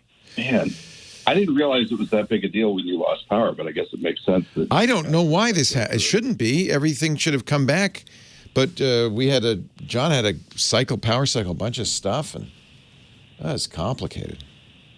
Do you guys have a backup battery wall for all that stuff? No. Well, we do. Yeah. Okay. So we have a lot of our stuff's on UPSs. The critical stuff is. Yeah. But we can't power the whole place. I guess we get a generator, but, seriously, it would take a lot to keep it going for hours and hours. So, no. The answer is no. The short answer, no. But a lot of stuff's on battery backup. And we've never had stuff fail like this, to my knowledge. I don't know what's going on. John's slowly getting everything back up. Thank you, John. God bless you. Here's to you, John. Here's to you. Everything. I raise my glass and toast. I'm glad it was amazing. Hey, you know, you've been to Norway, you said, right? I have. Okay. How was it? Did you enjoy it? It's really cool. I realized a couple things pretty quick.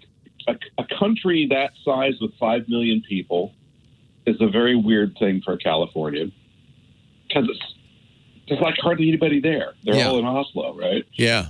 Which is a beautiful place. And I love the fact of how technologically advanced they are. But, man, if your cell phone goes dead during the afternoon and you're out and you need a taxi or something, forget it. Oh, yeah. Yeah, that's the other side of that, right? Good luck getting a cab. You can't hail one. Yeah. No. They kind of look at you like, what's wrong with you? Where's your cell phone? We took the train, which was really an amazing trip, from Bergen to Oslo.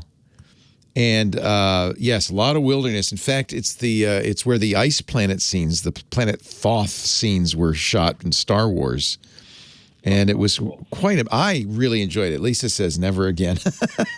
It was like an 8-hour train ride. I thought it was beautiful, but it was a long ride. Anyway, gotta run. Thank you, Rod. See you next week, yeah? See ya. All right. Bye. Bye. Thank you so much for letting me be your tech guy. Really appreciate the opportunity to talk about tech. I get educated as much as anybody, and that's part of the fun of this. Thanks to Professor Laura, our musical director. She is always keeping us on our toes with her musical selections. Tip of the hat to you, Laura. Also to Kim Schaffer. She's the woman who gets you ready for your major appearance on national radio. Kim is our phone angel. Thanks to all of you who call, of course. Can't do the show without you. You're the sounding board that makes this show. And, of course, most of all, thanks to those of you who listen, because, well, without any listeners, I'd have to do a podcast, which, by the way, I do. Quite a few at twit.tv. I've mentioned it a couple of times, or it's been mentioned a couple of times today, and I thought I probably should give you the address if you want to get geeked out all week long. TWiT.tv. It stands for This Week in Tech. Stan on the line from Oxnard, California. So, somebody on Twitter said that's his favorite city name, Oxnard. Hello, Stan. Hey, Leo. How you doing? I am well. How are you? Well, I've been better, Leo. Here's my problem, to put it succinctly. I've got a phone that within a certain geographic area, all calls fail when I try and make a phone call. However, I can receive and make calls anywhere else in the country. It's a cell phone, right? Correct. It's an iPhone 6 Plus. And you found a dead zone, it sounds like. Who's your carrier? Well, it's AT&T, and I would assume I did find a dead zone. However, the AT&T phone from my office, which I can stand right next to the phone that's having the problems, works perfectly. Well, yes, but not all phones are created equal, and antennas vary greatly.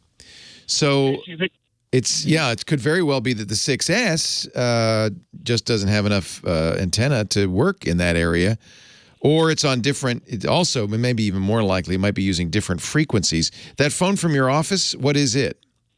It's an iPhone 11, I believe it is. So it's more modern. Slightly, yeah. Yeah. Good question. There are a couple of things you can do. You can actually, there is a hidden in the iPhone, a signal meter that you can use that I don't even know if the phone company wants you to know about this. But there is a way to do this in the iPhone on AT&T that will turn it on and you can see what's happening as the signal attenuates. So that's probably, if you really care, it's called the Field Test Mode Signal Strength Indicator. Right. I've fooled around with that a little bit. The odd thing is, though, I can receive calls. I just can't make calls. That's interesting. The same tower. Inbound, but not outbound. And once you receive the call, you can talk and everything. You just can't. Correct. Man, that's interesting. You can't. And when I'm driving to the location, I can be on a call like I am with you, and I'm at my location where the phone supposedly doesn't send calls. And it continues to work. How do I sound? Yeah, you sound fine. So this is a dead zone here. So it isn't a dead zone. But, remember, when you're making a phone call, there is a process going on. And for some reason, it sounds like that's broken. You've rebooted the phone, I think, yes? I've rebooted the phone, reset the phone, wiped the phone, replaced the SIM card on the phone twice, and called AT&T for the past 3 months, hounded on them. I think that phone's broken. Yeah, it could be. Although if it were the tower, a lot of people would be having problems with it. One would think. So I'm wondering what's unique to this phone. Yeah. And I would say the phone's broken, but it works every place else on the planet. Well, in the country. So interesting. You're right. It does sound like it's unique to their equipment, not your equipment. Try telling that to them. Well, you get when you call customer support for any company, you're getting some poor guy earning barely minimum wage who's got a notebook in front of him. He's not going to be a genius engineer. You might be able to get up, escalated to somebody who actually knows how the net. I've done that too, and they claim that they don't know what the problem is either. I've talked to the local tower tech out here. Finding an office where I can talk to a human face to face. I don't know what else to do, Leo. I don't either. I mean, there is a way a call is begun. There's some handshaking involved. Receiving that, huh? Yeah, and so it may be there's something. It's got to be something. It could very well be something broken in that phone. And maybe if your signal strength goes below a certain level, the session initiation doesn't occur properly. I mean, I'm just guessing here. I have no idea. So am I, Leo, and I kind of work on this stuff for a living. And Oh, you do? Oh, all right. I'm running out of variables. Why don't you bring it to the Apple Store? Okay. And explain what's going on. They have, first of all, they're going to push you to get a new phone because that you're on the last update to that phone. Right. And then, like, the AT&T store guys are going to give me this deer in a headlight look like I'm crazy. Yeah, no, don't bring it to the AT&T store. Bring it to an Apple store. Yes, sir. And they have test equipment. And I'm not sure how granular their test equipment is, but that's the kind of thing one would hope that the test equipment could see if the cellular modem is properly configured. Yes. Okay. Yeah, that's bizarre. I can't think of what could cause that particular set of things. In a certain geographic area, you cannot make outbound calls on that phone. Other phones can. You can receive calls and as we're proving right now, have a conversation. You just can't make outbound calls. We're in the coverage area. I can maintain the coverage. So it's obviously hopping towers. Yeah, I'm going to think there's something wrong with that 6S, honestly. But maybe the Apple Store can identify it. Now they may say, this thing's so old, we don't know. We won't. It might be interesting for their R&D guys. But yeah, I think it's something they should. I think be nice. Make it be clear. I'm not expecting you to replace it or fix it or anything. I just want to know why. Right. And I just thought it'd be nice to be able to make a phone call from my own cell phone in case the house was on fire. Well, you know the answer they're going to give you, and I will give you, is get a new phone. You deserve it. I do, Leo. And which one would you recommend, just to close this? I did not buy the iPhone 13 when it came out because I had an iPhone 12 I was very happy with. They still sell the 12. It will be less expensive. If you really need to save money, the latest iPhone SE is very good. It has all the guts of the iPhone 13, I think, but just in a smaller form factor. But you like iPhone? You want to stay with iPhone? Just, I'm a Mac household. Just get. I think the new iPhones are great. There won't be a new one out until September. So get, just when you're at the Apple Store, say, hey, I want to get a new phone, but I just really want to know what's wrong with this one. That might help.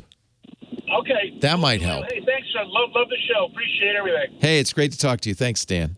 Interesting, really conundrum. I don't know what that is. Let's see if we can get June in Chino Hills in here before I have to take off. Hi, June. Hi. Welcome. What's up? Well, it's time for me to get a new computer. I have not had a computer for 10 years. I mean, I have not had a computer. I have a dead one sitting. What do you do with your computer? Yeah, well, let's get you a computer. What did you do with it?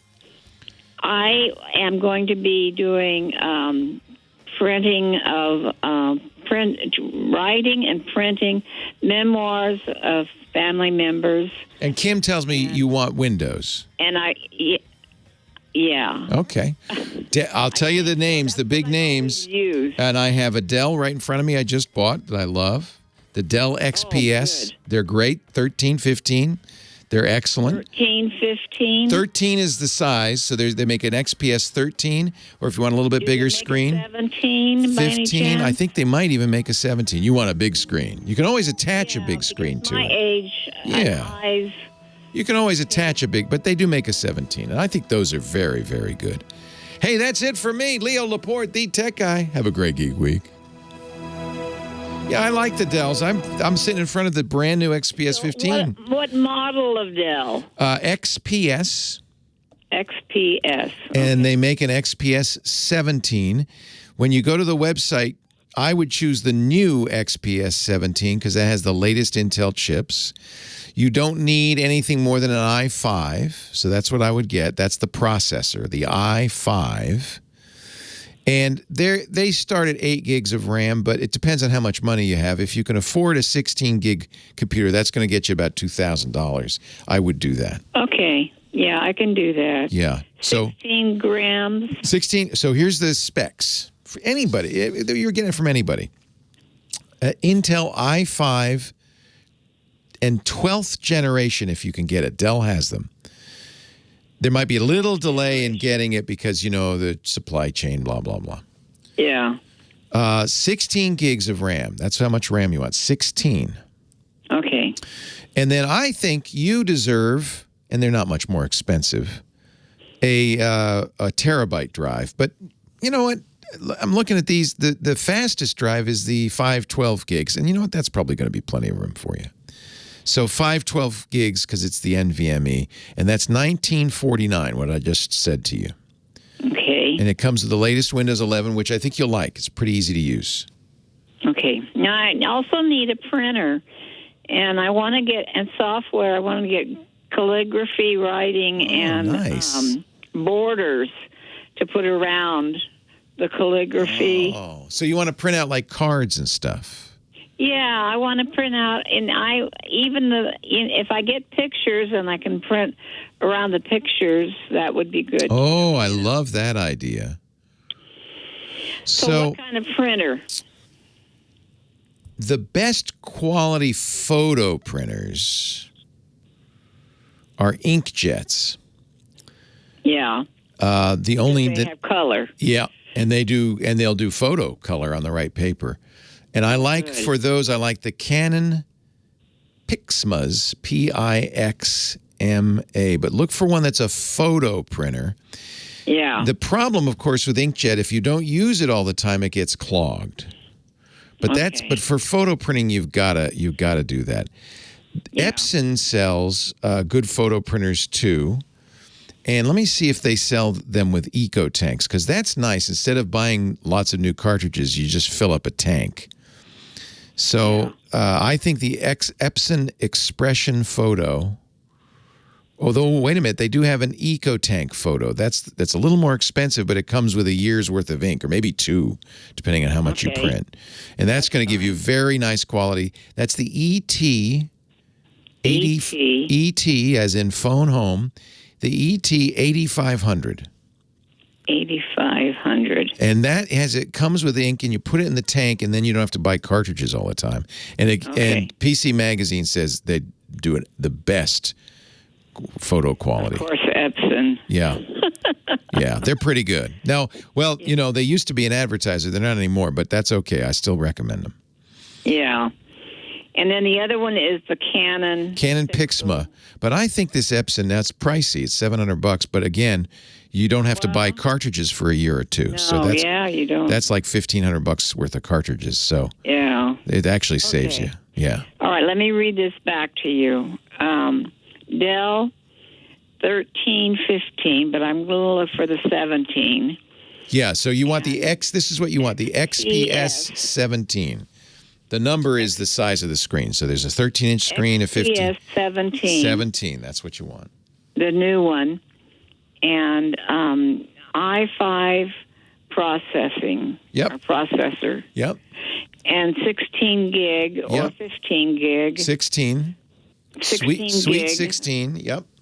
Okay, and then 12th generation. Okay, well, that's, 12th generation. Yep. And then the 512 gigs is probably enough. You're not storing a huge amount of stuff on there. So the fastest drive on that one is the 512 gig. So get the 512 gig.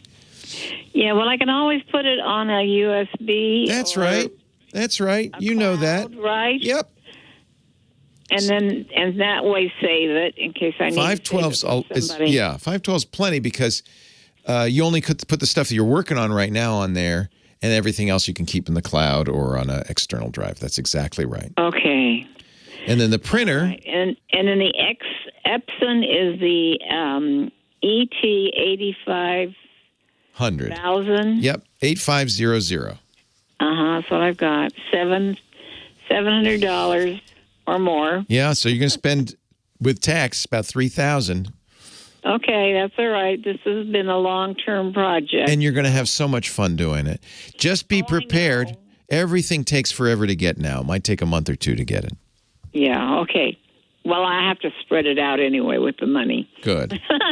But you deserve it, June. You should enjoy yourself with this. Yeah, I taught school for 34 years. I think I should deserve it. Oh, what grades did you teach? Oh, there's nothing better than a teacher. Thank you for teaching. Oh, I enjoyed it. I bet love you did. teaching kids. I bet. What ages? I really did. What ages did you teach? I started out with 5th, 6th grade classes, and then I ended up with 8 through 12. Fun. Do you ever hear from any of them? Not so much anymore. The last 3 years, I dealt with kids who have been in and out of jail. Oh, wow. And youth camps and Good for and you. wherever they could put them. Good for you. So the hardest cases, but I bet they loved you. Well, I don't know if that. No, I don't think they love me. They didn't love you? Fires in my classroom. Oh, Lord. They turned my principal's shoes on fire when she came in. Well, bless you, June. I was running over and jumping up and down on her feet. She goes, "What are you doing?" I said, "Take a look. Your feet are burning." Well, they may not have loved you, but they were lucky to have you. Let's put it that way. Yeah, I just loved it. I really did. That's so great. Well, God bless the teachers. The most important job in the world. That's right. Yeah. And the hardest job, I think. I bet it is. 35 years, I can only imagine. Yeah, you deserve it. Enjoy yourself. Thank you very much. Thank you, June. Have a great day. Thank you. Thank you. Thank you for your service. I think we say that to service people, but we should say it to teachers, too. Thank you for your service. Thank you. That's a huge service. Thank you. Take care. Bye-bye. I will. Talk right. to you later. Bye, June. Well, that's it for the Tech Guy Show for today. Thank you so much for being here. And don't forget, TWiT, T-W-I-T. It stands for This Week in Tech, and you'll find it at twit.tv, including the podcasts for this show. We talk about Windows on Windows Weekly, Macintosh on MacBreak Weekly, iPads, iPhones, Apple Watches on iOS Today, security on Security Now. I mean, I can go on and on and on. And, of course, the big show every Sunday afternoon, This Week in Tech. You'll find it all at twit.tv. And I'll be back next week with another great Tech Guys show. Thanks for joining me. We'll see you next time.